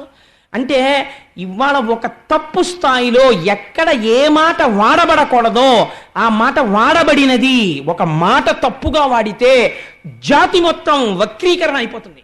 ఇవాళ ప్రేమ అన్న మాట ఎక్కడ వాడబడకూడదో అక్కడ వాడబడుతోంది. ఈ దౌర్భాగ్యపు పనికి ఎవడు కర్త? సినిమాలకి డైలాగులు రాసిన దౌర్భాగ్యులు. వాడు రాశాడు ఇది మొట్టమొదట. ఒక మాటని, ఒక పరమ పవిత్రమైన మాటని పట్టుకొచ్చి యజ్ఞములో వెలుగుతున్న అగ్నిహోత్రాన్ని తీసుకొచ్చి శవం మీద పెట్టాడు. ప్రేమ అన్న మాట ఎక్కడ వాడాలో తీసేసి ఒక దౌర్భాగ్యమైన చోట తీసుకెళ్ళి ఈ మాట పెట్టాడు. అది నిజమనుకుని తరతరాలు నాశనం అయిపోతున్నాయి. తల్లిదండ్రులు పెంచి పోషించుకున్న ఎందరో పిల్లలు నశించిపోతున్నారు. పెద్దలకి భయం వచ్చేస్తోంది. కాలేజీకి పంపించడానికి భయం, బస్సులు ఎక్కించడానికి భయం. అది యువతరము యొక్క దోషము కాదు. మీరు మంచి మాట చెప్పండి, వినడానికి వాళ్ళు సిద్ధంగా ఉంటారు. 1,000,000 మంది వివేకానందులు అవుతారు. చెప్పేవాడి ఎందు దోషం. వాడికి అసలు ఆ మాట తప్పురా, నువ్వు ఆ మాట వాడడానికి వీల్లేదు. అది ప్రేమ కాదు, కాముకత. కాముకత ఉన్నవాడు రాక్షసుడని క్షీరసాగర మదనం చెప్పు. వాడికి ప్రేమ అంటే ఏమిటో తెలుస్తుంది. అసలు ఆ మాటే వాడడు. నీకు తెల్లవారు లేస్తే నీ ఇష్టం వచ్చినట్టు మాటల్ని ఎక్కడ వాడకూడదో అక్కడ వాడతావా? దానివల్ల ఎంత ప్రమాదం జరుగుతోంది జాతికి. నీకు గుర్తింపు లేదా? 1,000,000 శతఘ్నులు పట్టుకుని శత్రువు దేశం మీదకి వచ్చేటటువంటి ప్రమాదం కన్నా మనవాడే ఒక మాటని ఒక చోట వాడవలసింది వేరొక చోట వాడి తరాల్ని తప్పుత్రోవ పట్టిస్తే సంస్కృతికి జరిగినటువంటి ప్రమాదము ఎక్కువ. ఇవాళ దేశం ఆ స్థితికే వచ్చేసింది. కాబట్టి ఎంత అందమైనటువంటి స్థితిని తీసుకొస్తున్నారో చూడండి. ఆ క్షీరసాగర మథనమునందు ఇటువంటి స్థితిలో రాక్షసులందరూ అమృతమును పోగొట్టుకొనిరి. కాబట్టి ఒక అద్భుతమైనటువంటి తీర్పు చెప్తారు. పోతన గారు అంటారు, అమరుల్ రక్కసులున్ ప్రయాస బల సత్వార్థాభిమానంబులన్ సములై లబ్ధ వికల్పులైరి అమరుల్ సంశ్రేయముం పొంది రై అమరారుల్ బహుదుఃఖముల్ కనిరి తామత్యంత దుర్గర్వులై కమలాక్షున్ శరణంబు వేడని జనుల్ కళ్యాణ సంయుక్తులే. ఎవరైతే పరమేశ్వరుణ్ణి శరణాగతి చేసి ఆయన మాట యందు నమ్మకము లేని వారు ఉంటారో వారికి శుభములు జరగమంటే ఎక్కడి నుంచి జరుగుతాయి? ప్రతి చిన్న విషయానికి నాంత నేనన్నవాడు ఎలా బాగుపడతాడు అని తీర్పు చెప్పారు. ఇక్కడ మీకు నేను ఒక విషయం చెప్పకపోతే నేను అసంపూర్ణం చేసిన వాడిని అవుతాను. క్షీరసాగర మథనం ఏమండి, క్షీరసాగర మథనం అన్నారు కదా మీరు, ఎక్కడో పాలసముద్రం ఉందన్నారు, అందులో మందరపర్వతం దింపారన్నారు, వాసుకుని చుట్టారన్నారు, దేవదానవులు తిప్పారన్నారు, అందులోంచి ఇవన్నీ పుట్టాయన్నారు. దీనికి ఇది కేవలము పురాణ కథ. అంటే పాస్ట్ టెన్స్లో, భూతకాలములో ఎన్నడో జరిగిపోయిన ఒక వృత్తాంతం అయితే వినడానికి మాకేం అభ్యంతరం లేదు. అది పురాణగ్రస్తము కాబట్టి ఒక సత్యము, ఒక పవిత్రమైన విషయము మేము వింటాం, మాకేం అభ్యంతరం లేదు. కానీ అంతకన్నా ఇందులో ఇంకా మేము తెలుసుకోవలసినది ఏమైనా ఉందా? మీరు ఒక్క క్షీరసాగర మథనాన్ని 4 రోజులు తీసుకున్నారు. అలా ఎందుకు తీసుకోవలసి వచ్చింది? ఎందుకు అంత టైం వెచ్చించారు ఈ లీల మీద? దీని వెనకాతల ఏమైనా ఉన్నదా అంటే ఉన్నది. నేను మీకు మొదటి రోజున విజ్ఞాపన చేశాను, నేను దీన్ని చివర చెప్తానంటూ. నేను ఒక్క మాట ముందు చెప్పాను మీకు. ఏమని చెప్పాను? ఒకటి బాగా గుర్తుపెట్టుకోండి. కష్టం వచ్చినప్పుడు వాళ్ళు ఎవరిని ప్రార్థన చేశారు? దేవతలు శ్రీమన్నారాయణుణ్ణి ప్రార్థన చేశారు. కష్టం వచ్చినా సుఖం వచ్చినా ఈశ్వరుణ్ణి ప్రార్థన చెయ్యడం అనేటటువంటిది ఈ జాతి సొత్తు తప్ప, కష్టం వస్తే ఈశ్వరుడి పాదములను విస్మరించరాదు. నిన్ను గట్టెక్కించవలసిన వాడు ఆయనే. కాబట్టి ఏం చేశారు? ఈశ్వరుణ్ణి ప్రార్థన చేశారు. ఆయనకి కోపం ఉండదు, ఆయనకి ప్రేమ ఉండదు, ఆయన సముడై ఉంటాడు. ఏదో జరగకూడని పొరపాటు ఎక్కడో ఏదో జరిగింది, ఆయన శిక్ష వేశాడు. ఆయన పాదములు పట్టి క్షమార్పణ వేడావు, ఆయన అనుగ్రహిస్తాడు.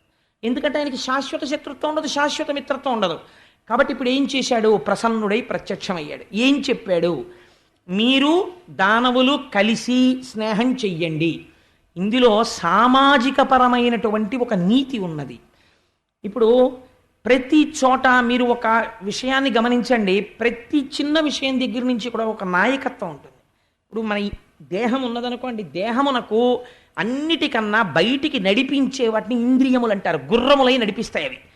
అన్ని ఇంద్రియాలే, జ్ఞానేంద్రియాలు 5, కన్ను ముక్కు చెవి నాలుక ఇలాంటివి. అయినా అన్నిటికీ ఒక మాటే వెయ్యరు, దేనికి దానికే పేర్లు వేరు. ఒక్క కన్నుని మాత్రం నాయకుడు అంటారు. నయనము నాయక. నయనము అని ఎందుకు పిలుస్తారో తెలుసా అండి? ఇది లీడ్ చేస్తుంది, అంటే మొట్టమొదట అసలు తీసుకెళ్ళడం అన్నది ఇక్కడ ప్రారంభం. ఇది ముందు దేన్నో చూస్తుంది, చూసి లాగుతుంది. దా అది ఎంత బాగుందో, రా రా అంటుంది. చాలా బాగుంది, లక్ష్మీ స్వరూపం అని నువ్వు అన్నావు అనుకో, అయిపోయిందంతే, ఉద్ధరింపబడిపోయావు. చాలా బాగుంది, ఎలాగైనా నేను అనుభవించాలన్నావు అనుకో, రావణుడి అయిపోయావు. కాబట్టి ఇప్పుడు ఏమైంది? ముందు లాగుతోంది ఏది? నాయకత్వం. ఈ కన్ను లాగుతుంది, ఇంద్రియం. కాబట్టి ఇంద్రియాలకో నాయకుడు ఉన్నాడు, ఎవరు? కన్ను. అలాగే గాత్రములు అంటే అవయవాలు ఉన్నాయి, వీటికో నాయకుడు ఉన్నారు, ఎవరు? బుద్ధి, శిరస్సు. సర్వేంద్రియాణం నయనం ప్రధానం సర్వస్య గాత్రస్య శిర ప్రధానం. ఈ నాయకుడు కొంచెం జాగ్రత్త కలిగిన వాడు అనుకోండి, వీడికి ఒక అలవాటు జరిగిందనుకోండి. అంటే మీకు నేను ఒక ఉదాహరణ చెప్తాను. మీ ఇంటి నిండా దేవతామూర్తుల యొక్క ఫోటోలే ఉంటాయనుకోండి, ఎటువైపు తిరిగినా కంటి వల్ల వచ్చే ప్రమాదం చాలా తగ్గిపోతుంది జీవితంలో. ఎందుకంటే మీరు ఎటు తిరిగినా ఏవి చూస్తారు? ఈశ్వరమూర్తులే కనపడుతుంటాయి. కాబట్టి మనస్సుని వెంటనే దుష్ప్రభావం చూపించే సన్నివేశాన్ని మీ ఇంట్లో తగ్గించేసుకున్నారు. కాబట్టి సగం పాపచింతన తగ్గిపోయి ప్రశాంతంగా ఉంటారు. ఉదాహరణకి మీ మనస్సుని రెచ్చగొట్టేవి తెచ్చి మీరు చాలా పెట్టుకున్నారనుకోండి, పెట్టి నువ్వు చాలా ప్రశాంతంగా ఉండు, నువ్వు చాలా ప్రశాంతంగా ఉండన్నారనుకోండి, అది ఉండదు. కింద అగ్నిహోత్రం పెట్టి పాలిడితే పొంగకే పొంగకే పొంగకే అన్నారనుకోండి, పొంగకుండా ఉంటుంది ఏమిటి? పొంగుతుంది. కింద అగ్నిహోత్రం ఉంది. కాబట్టి మీ ఇల్లు మీ సంస్కారాన్ని చెప్పేస్తుంది. మీరు ఎలా ఉండాలనుకుంటున్నారో మీ ఇల్లు చూస్తే చెప్పేయచ్చు. మీ ఇంటికి వచ్చి ఒక్కసారి అలా ఒకసారి గోడల వంక చూసామనుకోండి, కబ్బోర్డ్స్ వంక చూసామనుకోండి, ఓహో వీరు ఈ స్థాయిలో ఉన్నవారు తెలిసిపోతుంది. ఎందుకని తెలిసిపోతుంది? అందుకే ఇల్లు చూసి ఇల్లాలని చూడు. ఎందుకని ఆ ఇంటిని బట్టి ఆయన సంస్కారం చెప్తుంది, ఆయన స్నేహితుల్ని బట్టి ఆయన మనస్సు చెప్తుంది. కాబట్టి ఏమైపోయింది అంటే నాయకత్వం ఉంది. ఇంద్రియములకు కన్ను నాయకుడు, అవయవములకు బుద్ధి నాయకుడు, కుటుంబమునకు తండ్రి నాయకుడు. మీకు అందుకే ప్రపంచంలో ఒక గొప్ప లక్షణం ఉందండి. ఏ నాయకుడు దాని వెనక వాళ్ళది రక్షించుకోవాలి. కన్ను చూడకూడని దాన్ని చూడకుండా ఉండడానికి కావలసినవే పెట్టుకుంది అనుకోండి, ఇంట్లో పెట్టుకుని కన్ను దాన్ని చూసి ఊరుకుంటోంది అనుకోండి, చూసి సంతోషిస్తోంది అనుకోండి, మిగిలిన ఇంద్రియాలన్నీ హాయిగా ఉంటాయి. బుద్ధి దేని ఎందో మీకు ప్రమాదం లేని దాని ఎందు తీసుకెళ్ళి బుద్ధిని పెట్టారనుకోండి, మిగిలిన అవయవాలన్నీ హాయిగా ఉంటాయి. అలా తండ్రి తన కర్తవ్యాన్ని తాను నిర్వహిస్తూ తన ఇంట్లో తన పని తాను చేస్తున్నాడు అనుకోండి, బిడ్డల పట్ల తను ఎలా ఉండాలో అలా తాను ఉంటున్నాడు అనుకోండి, తను భార్య పట్ల ఎలా ఉండాలో అలా ఉంటున్నాడు అనుకోండి. భార్య అంటే జ్ఞాపకం పెట్టుకోండి, భార్య అంటే దాసిగా చూచుట కాదు, భార్య ఆత్మసమస్సఖ. నీ ఆత్మ ఎటువంటిదో నీ భార్య అటువంటిది. నీ ఆత్మకి తెలియకుండా నువ్వేమైనా చెయ్యగలవా? ఏమీ చెయ్యలేవు, ఆత్మకి తెలిసిపోతుంది. నీ భార్యకి తెలియకుండా నువ్వు చెయ్యవచ్చా? చెయ్యకూడదు. అందుకే శివుడు ఏది చెప్పినా పార్వత్యువాచ, పార్వతీదేవి అడుగుతుంది, పార్వతీదేవికి చెప్తాడు. నువ్వు ఏది చేసినా అది ఒక క్రమశిక్షణ. ఆవిడ ఏమనకపోవచ్చు, అయినా సరే నువ్వు భార్యకి చెప్తూ ఉండాలి. ఇవాళ ఓ 20 రూపాయలు ఖర్చు పెట్టాను, ఏంటి బండిలో ఓ 3 లీటర్లు పెట్రోల్ కొట్టించాను. ఎందుకంటే అది భార్య విధేయత కాదు. అలా చెప్పడం ఒక అలవాటు అయిందనుకోండి, చాలామంది ఒక పొరపాటు పడుతుంటారు. అలా చెప్పడం ఎందుకంటే 3 లీటర్లు పెట్రోల్ కొట్టించాను ఆవిడ చెప్తాడు అంటారు. కాదు, మీరు 200 పర్సులో పెట్టుకుంటే 3 లీటర్ల పెట్రోల్ కొట్టించానని మీ భార్యకి చెప్పడం మీరు అలవాటు చేసుకున్నారనుకోండి. సపోజింగ్ మీరు అలా చేసుకుని అడగాలో నేను మర్చిపోతుంటాను లేకపోతే అని మీరు మీ భార్యని అడగడం అలవాటు చేశారనుకోండి, ఆవిడని అడిగాక నోరు నొక్కేయకూడదు. మళ్ళీ స్వతంత్రంగా ఆవిడ ఏమండి మొన్న 200 పెట్టుకున్నారు, 50 ఉంది మీ పర్సులో అందనుకోండి, అవును అవి చెప్పడం మర్చిపోయాను, 3 లీటర్లు పెట్రోల్ కొట్టించాను అన్నారనుకోండి, మీకు తెలియకుండా మీ జీవితంలో మీ నడువడి దిద్దుబాటు అవుతుంది. ఎందుకో తెలుసా అండి? ఒక తప్పు పని చెయ్యాలంటే ముందు డబ్బుతో మొదలు పెట్టాలి మొగాడు. వెంటనే ఏం ఆలోచన వస్తుందంటే ఇది అడిగితే ఏం చెప్పాలి, ఇన్నాళ్ళు ఎప్పుడూ చెప్పలేదు, ఎందుకు ఈ అబద్ధాలు చెప్పడం. ముందు మీకు ఒక స్పీడ్ బ్రేకర్ వస్తుంది ఎదురు. ఎలా అంత నన్ను నమ్మిన మనిషి, నేను ఏది చెప్తే అది నిజమని నమ్ముతుంది. నేను ఖర్చు పెట్టిన ఈ 150 రూపాయలు ఏ పద్దులో వేసి చెప్పను, నేనేదో గుడికి ఇచ్చాను అని చెప్తాను. ఎంత మంచి పని చేశారండి, ఈ నెలలోనే మన పెళ్లి రోజు కూడా అని అంటే నువ్వు బతికినట్ట చచ్చిపోయినట్ట ఆ రోజున. కాబట్టి ఎందుకు వచ్చిన పని అని అయిపోతావు. కాబట్టి ఏం చెయ్యాలి అంటే, పురుషుడు భార్యతో ప్రవర్తించేటప్పుడు ఆత్మతో ప్రవర్తించినట్టు ప్రవర్తించమని చెప్తోంది శాస్త్రం. తప్ప భార్య అంటే నోరు నొక్కేసి నీ దగ్గర ఏదో దాసిపడున్నట్టుగా పడున్నట్టు చూడమని ఎవరు చెప్పలేదు. లేకపోతే నీకు క్రమశిక్షణ ఎక్కడి నుంచి వస్తుంది? నీ అంత నువ్వు అలవాటు చేసుకోకపోతే. ఏనుగు లొంగింది మావటివాడి అంకుశానికి, తనంత తాను మావటివాడిని పట్టుకుని తొండంతో చుట్టి అవతల బారేయగలదు ఏనుగు తలుచుకుంటే. కానీ ఇంత డొక్కు మావటాడోడు వచ్చి ఆ అంకుశం పట్టుకుని అంటే ఐశ్వర్యస్థానము కుంభస్థలముగా ఉన్న ఏనుగు అవతల పిల్లాడిస్తున్న రూపాయికి ఇలా తొండం చాపి రూపాయి ఇచ్చుకుని మావటాడికి ఇచ్చి తొండమెత్తి పిల్లాడికి ఆశీర్వచనము చేయుచున్నది. ఎందువలన? ఒక మావటికి ఏనుగు లొంగినది. నువ్వు నీ భార్యకి లొంగి ఏనుగులా ఎందుకు నిన్ను నువ్వు సంస్కరించుకోలేవు? నీకు ముందు మెట్టెక్కుదామన్న ఆలోచన లేదు, అందుకని సంస్కరించుకోలేవు. ఒక ఏనుగుని చూస్తే నువ్వు మారచ్చు. ఒక ఏనుగులా, వెంకటాచలం ముందు నిలబడిన ఏనుగులా నువ్వు మారిపోవచ్చు. మావటి లాంటి నీ భార్య దగ్గర లొంగి జీవితాన్ని సంస్కరించుకోవాలనుకుంటే అలా మారవచ్చు. కాబట్టి మావటి కూడా ఓ గమ్మత్తు ఉంటుందండి. మావటి రూపాయి పుచ్చేసుకుంటుంది. అరటిపండు ఇచ్చారనుకోండి, ఏనుగు నోట్లో పడేసుకుంటే మావట ఏమండవు. కానీ అరటిపండు నోట్లో వేసుకుంటున్నా మావటాడు లాగేసుకున్నాడు అనుకోండి, తొండం పెట్టోడు కొడుతుంది ఏనుగు.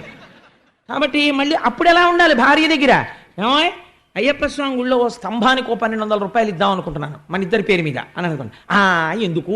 నోర్మోయ్, ఈ 1200 నిన్ను నన్ను ఏం ఉద్ధరించేయో, కొంత కొంత పుణ్యానికి కూడా ఇవ్వాలి అని నువ్వు అరటిపండు తినద్దన్న మావటిని తొండం పెట్టి కొట్టినట్టు కొట్టగలగాలి. అప్పుడు అంటే కొట్టమని కాదు నా ఉద్దేశం, సంస్కరించగలగాలి. అప్పుడు నువ్వు చెయ్యి ఇలా చిటికిని వేలు పట్టుకున్నందుకు ఆవిడ్ని ధర్మంలోకి తెచ్చావు. ఆవిడికి నువ్వు చెప్పి వినడంలో నువ్వు ఏనుగు అయి నిలబడ్డావు. ఇలా నియంత్రించుకో. ఎప్పుడు దేశాన్ని బాగు చేస్తానన్న వాళ్ళు చాలామంది తమ ఇంటిని బాగు చేసుకున్న వాళ్ళు కారు. అసలు విషయం ఇంట్లోంచి పుడుతోంది, వాడింట్లోంచే. అన్ని అరిష్టాలు వాడింట్లోనే ఉన్నాయి. కానీ దారుణం ఏమిటంటే వాడే దేశాన్ని సంస్కరిస్తానని చెప్పేవాడు. లలిత సుగుణజాల తెనుగుబాలలో కట్టుకున్న సతిని నట్టేటిలో ముంచి కన్నవారి నోట గడ్డ కొట్టి సభలకెక్కువాడు చచ్చు పెద్దమ్మరా లలిత సుగుణజాల తెనుగుబాల అంటాడు ఆయన. కాబట్టి ప్రతి ఇంట్లో పురుషుడు తన ఇంటిని నిర్వహించుకున్నాడు అనుకోండి నాయకుడై, నువ్వు ఇంకా దేశానికి ఏమీ చెయ్యక్కర్లేదు.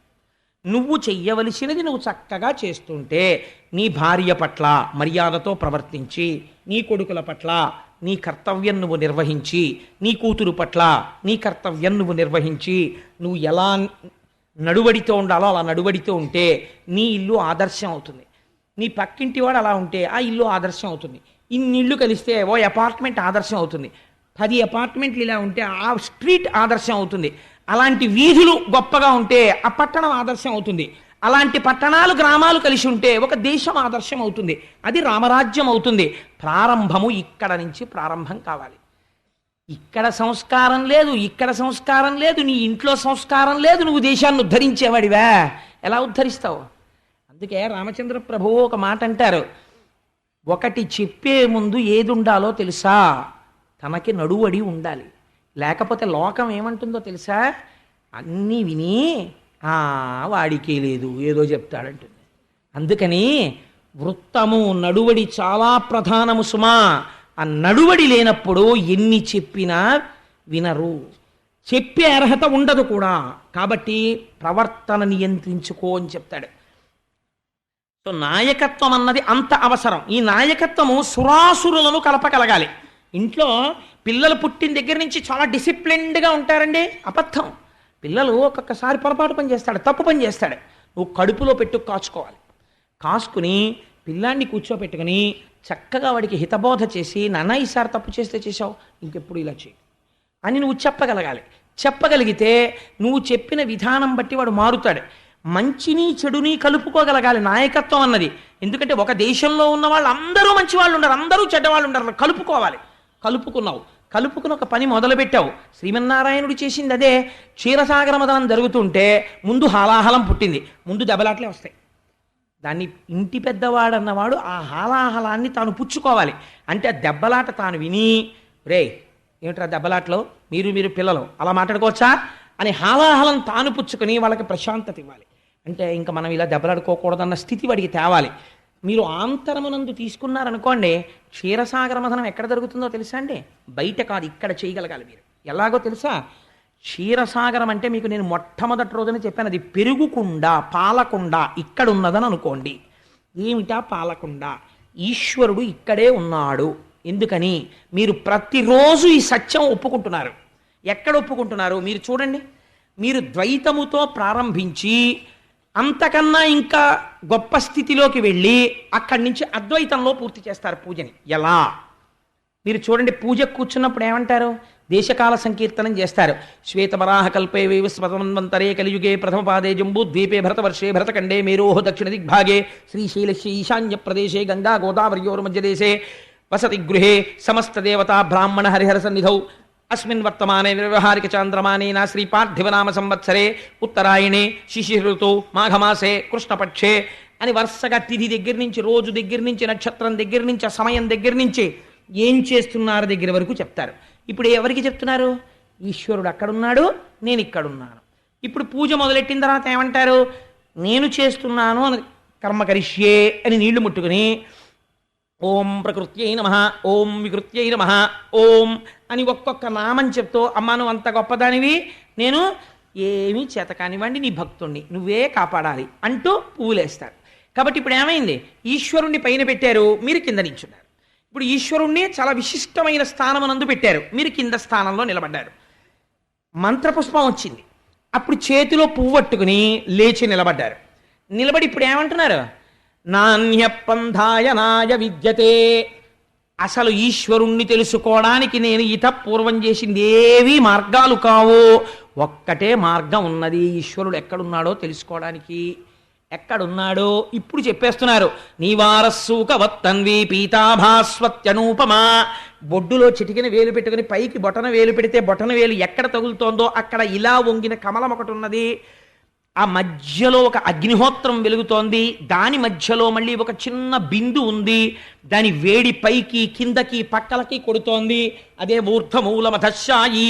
అది 98.64 ఎంత ఉంది కదా ఫారెన్హీట్ డిగ్రీస్. అది ఈ టెంపరేచర్ని కంట్రోల్ చేస్తోంది, బాడీని రేడియేట్ చేస్తోంది. చల్లగా ఉంటే వేడిని గ్రహిస్తోంది, వేడిగా ఉంటే నీళ్లు పుచ్చుకుంటోంది. అది లోపల వేడిని కల్పిస్తోంది, తేజస్సుని కల్పిస్తోంది. ఇటువంటి అసలు ఆ తేజస్సుకి, ఆ జ్యోతికి పేరు లేదు. కానీ స బ్రహ్మస్స శివస్స హరిశ్చేంద్ర స్వక్షర పరమస్వరాట్. నీ ఇష్టం ఏ పేరు పెట్టి పిలువ అది పలుకుతుంది, అదో విచిత్రం. అది ఇక్కడే ఉంది. కాబట్టి నేను అక్కడ తిరగడం ఏమిటి, ఇక్కడే తిరుగుతాను అని నీ చుట్టూ నువ్వు తిరిగి ఆత్మ ప్రదక్షిణం అంటున్నావు. ఇప్పుడు పూజ ఎక్కడ పూర్తయింది? ద్వైతముతో మొదలుపెట్టి అక్కడ ఉన్నాడని చెప్పి ఈశ్వరుడు ఇక్కడున్నాడని అంగీకరించడంతో పూజ పూర్తవుతోంది. కాబట్టి ఇప్పుడు ఇక్కడే ఉన్నటువంటి ఈ ఈశ్వరుడు పాలకొండ. నీకు అశాంతి ఎందుకున్నది? పాలకొండ నువ్వై ఉంటే.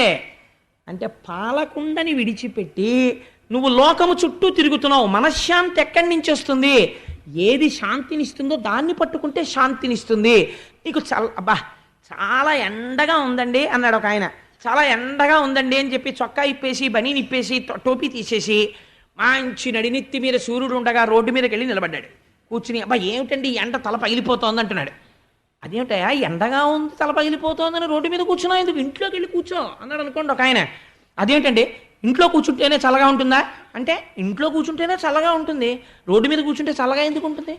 నీకు చల్లగా ఉండాలి అని అనుకుంటే ఇంట్లో ఉండాలి. నీ మనస్సు శాంతిగా ఉండాలి అంటే శాంతికరమైన పదార్థాన్ని నువ్వు పట్టుకోవాలి. ఎక్కడున్నది అది? ఇక్కడే ఉన్నది. ఇక్కడది పట్టుకోవడానికి బయట తిరిగితే దొరుకుతుందా? లోపలికి వెళ్ళాలి. బయటికి వెళ్ళడం తెలుసు, లోపలికి వెళ్ళడం మనకి తెలియదు. అది కూడా ఇవి తెరిచి బయట తిరుగుతావు, ఇవి తెరిచి బయట వింటావు, ఇవి తెరిచి బయటకు పీలుస్తావు, ఇది తెరిచి బయటకు తింటావు, ఇది తెరిచి బయటకు మాట్లాడతావు. ఈ లోపలికి వెళ్ళడం అసలు ఎప్పుడు ప్రయత్నమే చేయలేదు. ఇది చెయ్యడం క్షీరసాగర మథనం. ఇప్పుడు మందరపర్వతం కావాలి. ధ్యానమునందు నీకు కావలసినటువంటి ఆసనం సుఖంగా కూర్చోవడానికి. ముందు ఫిజికల్ డిస్కంఫర్ట్ ఉందనుకోండి, నేను ఇలా కూర్చోలేను అని నాకు తెలిసిపోయింది అనుకోండి, ఇంకా ధ్యానం ఏంటి నా బుర్రా. అందుకని నేను ఇలా కూర్చోగలను చాలాసేపు అని మీకు అనిపించిన ఆసనం వేసుకుని కూర్చుని ఈ బాహ్యనేత్రములు మూసేసి ఆంతరనేత్రమును తెరిచి భ్రూమధ్యమునందు అందుకని కుంకంబొట్టు ఉంచుకో ఉంచుకో ఉంచుకో అంటారు మన వాళ్ళు. ఇక్కడ ఉన్నటువంటి జ్ఞాననేత్రమును తెరిచి నువ్వు ఒక ధ్యాన శ్లోకం చదివి, నువ్వు ఏదో ఎవరినో పూజ చెయ్యాలనుకుంటున్నావు, దాని నామరూపాలతో పెద్ద ప్రమేయం ఏం లేదండి. మీరు ఎవరిని పూజ చేసినా ఒకటే. ఉదాహరణకి నేను పార్వతీ పరమేశ్వరుల్ని పూజ చెయ్యాలి అని సంకల్పం చేశాను అనుకోండి, వెంటనే నేను ఇలా జ్ఞాననేత్రం తెరిచి అధాంగ పూజ చేస్తున్నాను అనుకోండి, పార్వతీ పరమేశ్వరుల పాదములు చూడాలి అని నేను అనుకున్నాను. అనుకుంటే ఎలా ఉంటాయో నాకేం తెలుసు, ఎందుకు వచ్చింది ఇదంతా, నాకేం గుర్తు ఏంటో పాదం ఎలా ఉంది. మీరు ఎప్పుడైనా చూడండి, నేను అన్నానని కాదు, మీరు ఇలా కూర్చుని ముందు పరమశివుడి పాదాల వంక చూసి ఆ పాదాలు ఎలా ఉంటాయి అని మీరు అనగానే బొట్టన వేళ్ళ దగ్గర కన్ఫ్యూజన్ వచ్చేస్తుంది. ఇటువైపు బొట్టన వేలు దగ్గర నుంచి ఇలా ఉంటుందా, ఇటువైపు బొట్టన వేలు దగ్గర నుంచి బొట్టన వేలు రెండు కలిసి ఉంటాయా, లేకపోతే అటో బొట్టన వేలు ఇటో బొట్టన వేలు కనపడుతుంది అంటే అసలు వాడికి ధ్యానమునందు దర్శనం అవ్వట్లేదు. ఆ రెండు బొట్టన వేళ్ళు కలిసి కనపడాలి కదా, పాదాలు ఇలా పెట్టినప్పుడు బొట్టన వేళ్ళు పక్క పక్కన కదా ఉంటాయి. అలా మీకు ఎదురుగుండా రెండు బొటన వేళ్ళు పెట్టి పద్మపీఠం మీద ఈశ్వర పాదాలు మీకు కనపడ్డాయి అనుకోండి, దాని మీద స్వామి పట్టుబట్ట యొక్క అంచు మీకు కనపడుతోంది అనుకోండి, ఆయన పాదాల మీద ఉన్న పువ్వులు మీరు చూశారనుకోండి, మీకు ఆ పాదాలు కనపడగానే మీరు ఏం చేస్తారు, వంగి నమస్కరిస్తారు కదా. కాబట్టి వెంటనే మీరు ఇలా ధ్యానమునందుండి మీలోంచి మీరు విడివడిపోతారు. విడివడిపోయి సినిమాలో చూడండి, హీరోయిన్లోంచి హీరోయిన్ వచ్చేసి పెళ్ళాడు అంటుంది, ఇంకో హీరోయిన్ వచ్చేసి వద్దు అంటుంది. అలా మీలోంచి మీరు విడివడి వెళ్ళి ఆ స్వామి పాదములకు వంగి నమస్కరిస్తున్నారు అనుకోండి, చిత్రం ఏమైపోతుందో తెలుసా అండి, మీలోంచి జ్ఞానేంద్రియాల లోపల ఉన్న శక్తుల్ని అది తీసుకెడుతుంది. ఇప్పుడు మీరు అక్కడ ధ్యానంలో వంగి నమస్కరిస్తే ఈశ్వరుడి పాదములకు గంధము రాయబడి ఉన్నది, కళ్ళు చూస్తాయి. కళ్ళు గంధం చూడగానే ముక్కు మంచి గంధం వాసన, అబ్బా చాలా ఎంత బాగుందో అంటాయి. గంధం వాసన పీల్చాక వశిష్ఠాది మహర్షులందరూ ఇతపూర్వము పూజ చేసినటువంటి నాగపడగ పుష్పాలు తామర పువ్వులు ఉన్నాయి. మీరు మనోనేత్రంతో చూస్తున్నారు, అక్కడ మళ్ళీ ఇలా తల ఉంచారు. ఇప్పుడు మీకు ఆ తామర పువ్వులు తగులుతున్నాయి, కొంచెం ఆ రెక్కలు విరుగుతూ చప్పుడు వచ్చింది, ఆ పద్మ సుగంధమును మీరు పీలుస్తున్నారు. ఈలోగా వశిష్ఠాది మహర్షులు చుట్టూ నిలబడి సహస్రశీర్షా పురుష సహస్రాక్ష సహస్రపాత్ అంటున్నారు. అది మీకు వినపడుతోంది. మీ టెలిఫోన్ మోగింది, మీకు వినపడలేదు. ఎందుకు వినపడలేదు? మీకు అక్కడ లేనిది వినపడుతోందా, ఉన్నది వినపట్టలేదా? ఎలా కుదిరింది అది? అలా ఎలా కుదురుతుందండి? అది సాధ్యమా? సాధ్యమే, ధ్యానము చేత. ఇప్పుడు ఏం చేసావు నువ్వు అంటే, పాల సముద్రంలో మందర పర్వతాన్ని దింపావు అంటే మనస్సుని అక్కడ పెడుతున్నావు తీసుకెళ్ళి. ఇది జ్ఞానేంద్రియములతో కలిసి వెళ్ళి నిలబడుతోంది పాల సముద్రంలో. కానీ ఒకటి గుర్తుపెట్టుకోండి, ధ్యానమునందు నిష్ట కుదరడానికి చాలా ప్రయత్నం చేయాలి. లేకపోతే ఏమవుతుందో తెలుసా అండి, స్టంబుల్ అవుతుంది. మందర పర్వతం ఊగినట్టే ఊగుతుంది అది. దాన్ని అసలు పైకి ఎత్తడమే చాలా కష్టం. మీరు ఎస్ ఈశ్వర పాదాలు చూడు అని మీరు అనగానే అది రైతు బజార్కి వెళ్ళిపోతుంది, రాదు. అందుకని తౌగాలు పెట్టి తవ్వాలి దాన్ని. విశ్వకర్మ ఆ త్వష్ట చేసిన తౌగాలు పెట్టి తవ్వాలి దాని మొదలు. అంటే నోరు మొయ్యి, నువ్వు ఎక్కడికి వెళ్ళావు నాకు తెలుసు రా అని మళ్ళీ తేవాలి. మీరు కంగారు పడిపోయి ఇంకా నా బతుకు ఏమిటి, నాకు జ్ఞానం ఏమిటి అని లేచి వెళ్ళిపోకూడదు. చూశాను వెళ్ళిపోయావు, ఏం పర్వాలేదు, ఆల్రెడీ అలవాటు కదా, 40 ఏళ్ళు అలవాటు చేశాను, ఇవాళ ఎక్కడి నుంచి వస్తావు, ఏమి తప్పులేదు అని మళ్ళీ కళ్ళు తెరిచి ఒకసారి పాదాలు చూసి బాగా లోపల గుర్తెట్టుకుని దా ఇప్పుడు రా అని మళ్ళీ కూర్చుని రా చూసావా ఏం కనపడుతోంది అని మీరు అడిగారు అనుకోండి, అది కాసేపు ఉంటుంది. ఈ లోపల ఏమవుతుందో తెలుసా అండి, మొట్టమొదట్లో మీరు ధ్యానం సాధన మొదలుపెట్టినప్పుడు ఒక అంతర్యుద్ధం బయలుదేరుతుంది. కాసేపు చేయగానే 2వ రోజు 3వ రోజు 4 రోజు ఆ పాదాలు చూడు తినేస్తాడు బాబు కూర్చోబెట్టి. ఇంకా గొణుగుడు ఒకటి మొదలవుతుంది లోపల, మీకు తెలియకుండా వాడు గొణుగుతూ ఉంటాడు తెలుసా అండి. ఇది యథార్థం. మీకు ఎప్పుడు ఆ గొణుగుడు వినకపోతే చెప్పండి, వాళ్ళ కాళ్ళ మీద నేను పడిపోతాను. అలాంటి గొణుగుడు వినబడని వాడు ఉన్నాడా, ఎందుకబ్బా ఇవన్నీ అనిపిస్తుంది. అదే మనస్సు దీని సుఖాన్ని కోరుతుంది. ఎందుకు ఇవన్నీ, హాయిగా ఫ్యాన్ కింద కూర్చుందాం, ఇప్పుడు టీవీలో సీరియల్ వస్తుంది, ఇవాళ పేపర్లోనేమో అది ఎవరితో చాలా మృత్యుముఖంలో ఉందని చెప్పి హెడ్లైన్స్ దగ్గర చూశాను, అది చదవాలి తొందరగా, ఈ పాదాలు ఎల్లరే నాకు అని అక్కడికి లాగేస్తుంది. ఆవిడ దేశాన్ని ఉద్ధరించలేదు, లేకపోతే నీకేం జ్ఞానభిక్ష పెట్టలేదు, నీకెందుకు ఇది పట్టుకో అంటే పట్టుకోదు, అక్కడికి పోదాం ఉంటుంది. ఆ తర్వాత అది చూసి ఇప్పుడేమైందో నిన్న రాత్రి అలా ఉందంటే మళ్ళీ రకరకాల ఛానల్స్ తిప్పి లేటెస్ట్ పొజిషన్. ఎందుకది ఏమిటి సాధిస్తావు అంతా తెలిసేసుకుని నువ్వేమైనా వెళ్ళిపోతావా, పోనీ నీకేమైనా బంధుత్వమా, ఎందుకు అలరంతా ఆల్రైట్ తెలుసుకోవద్దని నేను అంటలేదు, కానీ ప్రయారిటీ ఉంది, పొద్దున్న నువ్వు చేయవలసింది వేరే పని ఉంది అని నీ మనస్సుని నచ్చ చెప్పడానికి కొంత సంఘర్షణ జరుగుతుంది లోపల. నో ఇవ్వను పేపరు, ముందు ఇది చేయి, ప్రీతితో చేయి, చేసేటప్పుడు సంతోషంగా చేయి. ఇది హాలాహలం పుడుతుంది, అదంత తొందరగా ఒప్పుకోదు. ఇప్పుడు ఈ హాలాహలం ఎవరు పుచ్చుకోవాలండి? ఈశ్వరుడే పుచ్చుకోవాలి. అంటే మళ్ళీ మీరు భగవంతుడి పాదాలు పట్టుకుని స్వామి నా ధ్యానం బాగా కుదిరేటట్టు చూడు అని స్వామినే ప్రార్థన చెయ్యాలి. మందరం తొట్టుపడితే ఎవరిని అడగాలి? భగవంతుణ్ణే పట్టుకోవాలి. అప్పుడు ఆయన ఏం చేస్తాడు? ఆది కూర్మం అవుతాడు, ఆయనే ఆధారం అవుతాడు. ఎక్కడో ఏదో ఉపన్యాసం దగ్గరికి తీసుకెడతాడు, ఏదో పాట దగ్గరికి తీసుకెడతాడు. మీకు తెలియకుండా ధ్యానం ఎలా వెళ్ళిపోతుందో తెలుసా అండి? ఎక్కడో వింటారు మీరు, వడిబాయక తిరిగే ప్రాణబంధుడా ఓ మాట వింటారు. ఆ మాట వినగానే మీరు అంటారు వడిబాయక తిరిగే ప్రాణబంధుడా అంటే, వడి అంటే వేగం, వేగము వదిలిపెట్టకుండా ఒకే వేగముతో తిరిగే ప్రాణబంధుడా వెంకటేశ్వరుడు. అలా ఎలా కుదురుతుంది? ఒకవేళ లోపలికి వెళ్ళేటప్పుడు అన్నా అంబులెన్స్ ఎక్కించేస్తారు, ఒకే స్పీడ్తో లోపలికి వెడుతూ ఉండాలి, వస్తుండాలి. ఇది ఎవరు చేస్తున్నారు? నేను చేయట్లేదే. కాబట్టి ఎవరో చేస్తున్నారు నేను నిద్రపోతున్నప్పుడు కూడా. ఆ చేయిస్తున్నవాడే వెంకటేశ్వరుడు. కాబట్టి వాడు ఇప్పుడు ఎక్కడున్నాడు అంటే, వాడు అఖిల లోకములకు పరిపాలకుడై నా స్వామి ఇక్కడే కొలువయ్యున్నాడు, వాడు నా ఊపిరి తీయిస్తున్నవాడు. వడిబాయక తిరిగే ప్రాణబంధుడా అని మీరు పొంగిపోతున్నారు అనుకోండి, మీరు ఏది విన్నా ఏది చూసినా ధ్యానంలోకి వెళ్ళడం అలవాటు అయిపోతుంది. ఇప్పుడు ఏమైంది? హాలాహల భక్షణం అయిపోయింది, మీకు ప్రీతి వచ్చేసింది దాని మీద. రోజు అబ్బా కాసేపు వెళ్ళి ధ్యానం చెయ్యాలి, ఎంత బాగుంటుందో ధ్యానం అని ఉత్సాహపడిపోతూ ధ్యానానికి కూర్చుంటుంటారు. ఇది రాను రాను ఏమైపోతుందంటే దీనికి ఒక టైం ఉండదు. ఎక్కడ కూర్చున్నా ఖాళీగా ఉన్నారనుకోండి, ఎవ్వరికీ తెలియదు. మనస్సు చేత పాపం చేసినా తెలియదు, ధ్యానం చేసినా తెలియదు. మీరు ఎక్కడికి కావాలంటే అక్కడికి వెళ్ళిపోతారు. మీరు అలా ఒక్కసారి శ్రీశైలం వెళ్ళిపోవాలనిపించింది అనుకోండి, ఓ పెద్ద నంది, దాని ముందు చిన్న నంది, ఆ చిన్న నంది శృంగములలోంచి చూస్తే లోపల ఒక పెద్ద పీఠం, దాని మధ్యలో ఓ చిన్న బుజ్జి శివలింగం, దాని పక్కన అర్చకుడు, దానికి రాసిన గంధం, పెట్టిన బొట్టు, మీరు వెళ్ళి తలతాటిస్తున్నట్టు అన్నీ కనపడుతూ ఉంటాయి. మీరు హాయిగా లోపల దర్శనం చేస్తుంటారంటే తొందరగా వెళ్ళిపోయింది అక్కడికి ధ్యానంలోకి.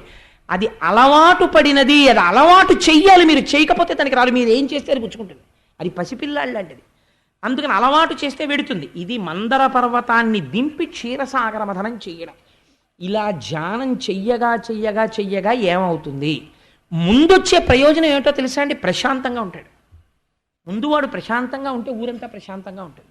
ఒకసారి దయానంద సరస్వతి మహారాజ్ దగ్గరికి వెళ్ళి ఒక కోడలు అడిగింది, స్వామి మా అత్తగారు రోజు 3 గంటలు పూజ చేస్తారు, ఆ 3 గంటలు పూజ చేస్తున్నప్పుడు ధ్యానం చేస్తున్నప్పుడు ఎంత నిశ్శబ్దంగా ఉంటారో.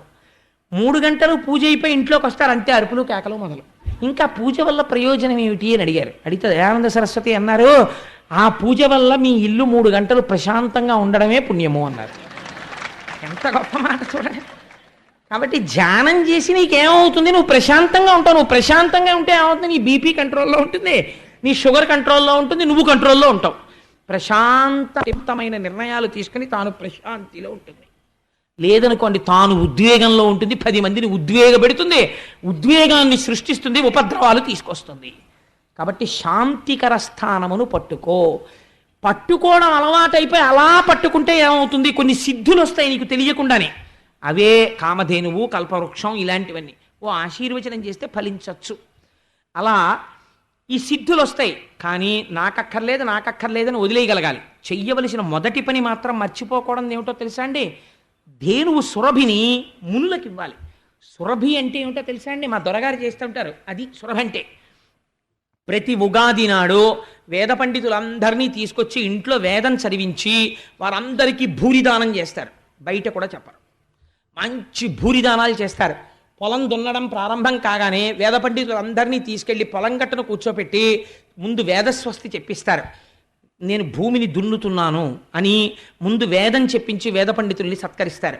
తనకున్న దాంట్లో తను కోసమే బ్రతుకుతున్నాడు, తన కుటుంబం కోసం బ్రతుకుతున్నాడు కాదు, లోకం కోసం బ్రతుకుతున్న మహాపురుషులు కొంతమంది ఉన్నారు. వాళ్ళు లోకాన్ని ఉజ్జీవింప చేస్తున్నారు. వాళ్ళు నిలబడాలి. అందుకని వాళ్ళు నిలబడడానికి, అటువంటివి నిలబడడానికి మీరు కొన్ని పనులు చేయవలసి ఉంటుంది. ఒక ఉదాహరణ చెప్తాను. ఒక అయ్యప్ప స్వామి దేవాలయం ఉంది, పెద్దలు ఉన్నారు. వారు ఈ డబ్బు మనం ఎందుకు ఖర్చు పెట్టాలి అంటే, నేను పొగిడాను అని మీరు అనుకోకండి, నేను ఒక ఉదాహరణకి చెప్తున్నాను. ఒక సత్యనారాయణ రెడ్డి గారికి 1,00,000 రూపాయలు 10 లక్షలు ఎక్కువైపోయా, దాచుకోవచ్చు ఆయన. లేకపోతే ఇంకొక ధర్మకర్త ఆయన దాచుకోవచ్చు. కానీ ఒక అయ్యప్ప స్వామి దేవాలయం ఇక్కడ నిర్మించి ఒక పెద్ద ప్రాంగణం కడితే, అందులో అనేక మంది భక్తులు కూర్చుని ఉపన్యాసాలు వింటే, చక్కగా కూర్చుంటే మేలు జరుగుతుందని ఇంత స్థలం కొని ఇంత పెద్ద గుడి కట్టి తన పేరు కూడా ఎక్కడా రాసుకోకపోవడంలో సురభిని పోషించడం ఉంది. అంటే ఏమైంది? లోక కళ్యాణము చే జరిగేటటువంటి ప్రదేశాన్ని నువ్వు నిర్మించావు. ఇప్పుడు ఇక్కడ ఏమవుతోంది? లోక కళ్యాణము జరుగుతోంది, భాగవతం జరుగుతోంది. లోక కళ్యాణం 10 మంది ఉద్ధరింపబడతారు. ఒక పూజ జరుగుతోంది, 10 మంది ఉద్ధరింపబడతారు. గోపాలకృష్ణ గారు ఎందుకంత అహర్నిశలు కష్టపడాలి? హాయిగా వెళ్ళి ఆయన టీవీ చూస్తూ కూర్చోవచ్చు. రాత్రనక పగలనక నిద్ర మానేసి ఇవన్నీ కాగితాలు వేసి, నెంబర్లు వేసి, టోకెన్లు ఇచ్చి, పేపర్లు కొని, కుంకం ప్యాకెట్లు కొని, ఇవన్నీ ఆయన ఎందుకు ఆర్గనైజ్ చేయాలి? ఇది సురభి అంటే. తనకున్న శక్తిని ఆయన ధారపోస్తున్నారు, ఐశ్వర్యాన్ని కొందరు ధారపోస్తున్నారు, ఇంకొకడు తను చేయవలసింది తాను చేస్తున్నాడు. ఇది లోక కళ్యాణము కొరకై మహర్షులకు సురభినిచ్చుట. ఇది నీ జీవితంలో నువ్వు అలవాటు చేసుకోవాలి. అయ్యా, రేపొద్దున్న శరన్నవరాత్రులు చేస్తే ఆ కాలంలో ఒక్కొక్కసారి వర్షం పడుతోంది, మంచు పడుతోంది, ఇబ్బంది పడుతున్నాం. ఒక ఆచ్ఛాదన మంటపాన్ని నిర్మిద్దాం. పోల్స్ వేసేసి, హారిజాంటల్ పోల్స్, వెర్టికల్ పోల్స్ వేసి ఉంచుకుందాం. ఓపెన్ ఎయిర్ హాయిగా ఉంటుంది సమ్మర్లో. పర్మనెంట్ స్ట్రక్చర్ వద్దు. పెట్టుకుంటే ఎప్పుడైనా మంచు ఎక్కువగా ఉందనుకోండి, ఒక చక్కటి టార్పాలిని ఏదైనా తీసుకొచ్చి పైకి ఎక్కించేద్దాం, మంచు పడదు, కూర్చుని విందాం. కాబట్టి మీ అందరూ కూడా ఒక్కొక్క పోల్కి 1200 అవుతుందట. మీలో ఎవరైనా ఇవ్వగలిగిన వారు ఉంటే ఇవ్వండి అన్నారు. అనగానే ఎస్, ఇక్కడ ఒక ఆచ్ఛాదన మంటపం వచ్చిందనుకోండి, ఏమైపోతుంది? ఆ స్తంభం వలన అది ఎంతమందికి నీడనిస్తోందో శరీరాలు వెళ్ళిపోతాయి. ఆశ్చర్యం ఏమవుతుందో తెలుసా అండి? ఆ స్తంభము ఎంత కాలము నీడనివ్వడానికి అక్కడ ఉన్నదో అంత కాలము, తరతరాల వరకు అంతమంది భాగవతుల మీద మంచు పడకుండా నీడ పట్టిన పుణ్యము వాడి ఖాతాలో పడిపోతూనే ఉంటుంది అలాగా. కాబట్టి ఇప్పుడు ఏమైంది? మీరు సురభిని ఎన్నుకున్నారు, 100 మంది పరిగెత్తుకొచ్చి తీసుకోండి 1200 అన్నారు. ఏమైపోయింది? సురభి. ఇది పూజ, తన కొరకు కాదు. అందుకని ధేనువుని ఎవరికి ఇచ్చారు? మహర్షులకు ఇచ్చారు. వాళ్ళు వాళ్ళ కోసం తాగన పాలు, ఆ పాలు అభిషేకం చేస్తారు. చేసి సంకల్పం ఏం చెప్తారు? నాకు నా భార్యకి ఏం చెప్పరు, లోక శాంత్యర్థం అని వాళ్ళు అభిషేకం చేస్తారు. అటువంటి మహాపురుషులను సేవించడమే సురభిని మహర్షులకు ఇచ్చుట. ఇది చేసి తీరాలి. ఉచ్చైశ్రవమును కోరకు రాక్షస బుద్ధి, చేసిన ప్రతి దాంట్లో కీర్తి కోరకు ఈశ్వరుడు నా చేత చేయించుకున్నాడు అంటుండు, పేరేయించుకోకు. కాబట్టి ఏమైపోయింది? ఉచ్చైశ్రవాన్ని వదిలేవు, కానీ సురభిని మాత్రం మునులకిచ్చావు. అలా క్షీరసాగర మథనం చేస్తే లక్ష్మి ఆవిర్భవించినది. లక్ష్మి అనగా ఎవరు? మొన్నటి రోజున మీకు చెప్పాను. కేవల ఐశ్వర్యము కాదు, ఐశ్వర్యం అంటే జ్ఞానము. అంతటా నిండి నిబిడీకృతమై ఈశ్వరుడు ఉన్నాడు అన్న జ్ఞానము లోపల స్థిరపడుట. ఇప్పుడు నువ్వెవరిని ద్వేషిస్తావు? ఒకవేళ ద్వేషిస్తే ఎందుకు ద్వేషిస్తావు? వాళ్ళని సన్మార్గంలో పెట్టడానికి ద్వేషించాలంతే. కాబట్టి ఇప్పుడు ఏమైపోయింది? అందుకే పెద్దలు శాపం ఇస్తుంటారు. అగస్త్యుడు శపించాడు, దుర్వాసో మహర్షి శపించారంటారు. వాళ్ళు ఎందుకు శపిస్తారో తెలుసా అండి? తపస్సు ఎక్కువైపోయి, కోపాలు ఎక్కువైపోయి కాదు, అవతల వాడు భ్రంశమును పొందకుండా శాపానుగ్రహం ఇచ్చి తొందరగా గట్టెక్కిస్తుంటారు. కాబట్టి ఏమైపోతుంటుంది? ఇలా మీరు భగవంతుణ్ణి సేవించడంలో అంతటా ఈశ్వరుడున్నాడు అన్న జ్ఞానము నిలబడుతుంది. ఈ జ్ఞానము నిలబడితే ఏమవుతుంది? ఆ జ్ఞానము వలన మోక్షమును పొందుతారు. ఈ లక్ష్మి దేనికెడుతుంది? అమృతము బయటికి వస్తుంది. ఈ అమృతము మీకు దక్కుతుందని నమ్మకం లేదు. దేవగణాలు అసురగణాలు కలిసి చిలకాలి. ఎందుకని? ఇక్కడే కామం ఉంటుంది, క్రోధం ఉంటుంది, ఇక్కడే భగవద్భక్తి ఉంటుంది. కానీ కామక్రోధములను కూడా మీరు కలుపుకోవాలి. ఎలా కలుపుకోవాలో తెలుసండి? కామము తుచ్చకామము నుంచి ఈశ్వర కామముగా మార్చుకోవాలి. ప్రయత్నపూర్వకంగా భగవత్కథ విందాం, గుళ్ళోకి ఎడదాం, గోపురానికి ఎడదాం, ఓ రూపాయి దానం చేద్దాం. మిమ్మల్ని మీరు నియంత్రించుకోవాలి. క్రోధము, నాకు ఎందుకు ఈ కోపం, కోపం మీద కోపం రావాలి, కాబట్టి ఏమైపోయింది, గట్టెక్కేశారు. ఇదే అమృతమును పొందుట. ఈ అమృతం పొందడానికి రాక్షసులు పరిగెత్తారు, కలహం వచ్చింది, దేవతలు విష్ణువును పట్టుకున్నారు, అమృతం దక్కింది. ఇది క్షీరసాగర మథనము. ఇప్పుడు బయట క్షీరసాగర మథనం, ఇక్కడే క్షీరసాగర మథనం. కాబట్టి ఇంత ఆంతర సిద్ధాంతాన్ని ప్రతిపాదించి అద్భుతమైన క్షీరసాగరం చేస్తే ఒక మహత్తరమైన ఆశ్చర్యకరమైన ముక్కు మీద వేలేసుకోవలసిన పని జరిగింది. ఏమిటో తెలుసా అండి, అన్నీ బాగానే ఉన్నాయి. హాలాహలం భక్షించాడు కదా పరమశివుడు. ఓ రోజున అడిగాడు ప్రమదగణాలు, వేరే ఆ రోజున వాళ్ళు ఏదో చిలుకుతున్నాం, విషం వచ్చిందని వచ్చారు, తాగేశాను, ఇంకా మళ్ళీ పని అయిపోయింది కదా, ఎవరు రారు ఆయనకి. అందుకే ఈశ్వరుడికి ఓ పేరండి అభిషేకంలో, ప్రథమో దైవ్యోభిషక అంటారు అభిషేకం చేసేటప్పుడు. సాధారణంగా మనం డాక్టర్ గారి దగ్గరికి వెళ్ళిన వాళ్ళు టోకెన్ పుచ్చుకుని, ఏమండి మీ టర్న్ 9 గంటలకు వస్తుంది, వచ్చే నెల 15వ తారీఖున మీ టర్న్ వస్తుందన్నారు అనుకోండి. ఐవీరావు గారు పుణ్యాత్ముడు ఉన్నారు ఈ ఊళ్ళో, ఆయన దగ్గర టోకెన్ దొరకాలండి. ఓ 20 రోజులు పోయిన తర్వాత ఎప్పుడో టోకెన్ దొరుకుతుంది. ఆ హాస్పిటల్, ఈ హాస్పిటల్ తెల్లవారిన దగ్గర నుంచి వింటారు.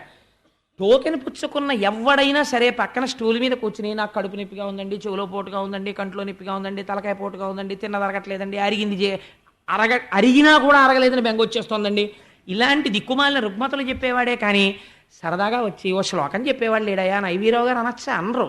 ఎందుకనరు? ఎవరు చెప్పరు ఆ శ్లోకాలు ఆయన దగ్గర బాధలే చెప్తారంతే. అంతే ప్రథమో దైవ్యోభిషకు ఈశ్వరాంశ.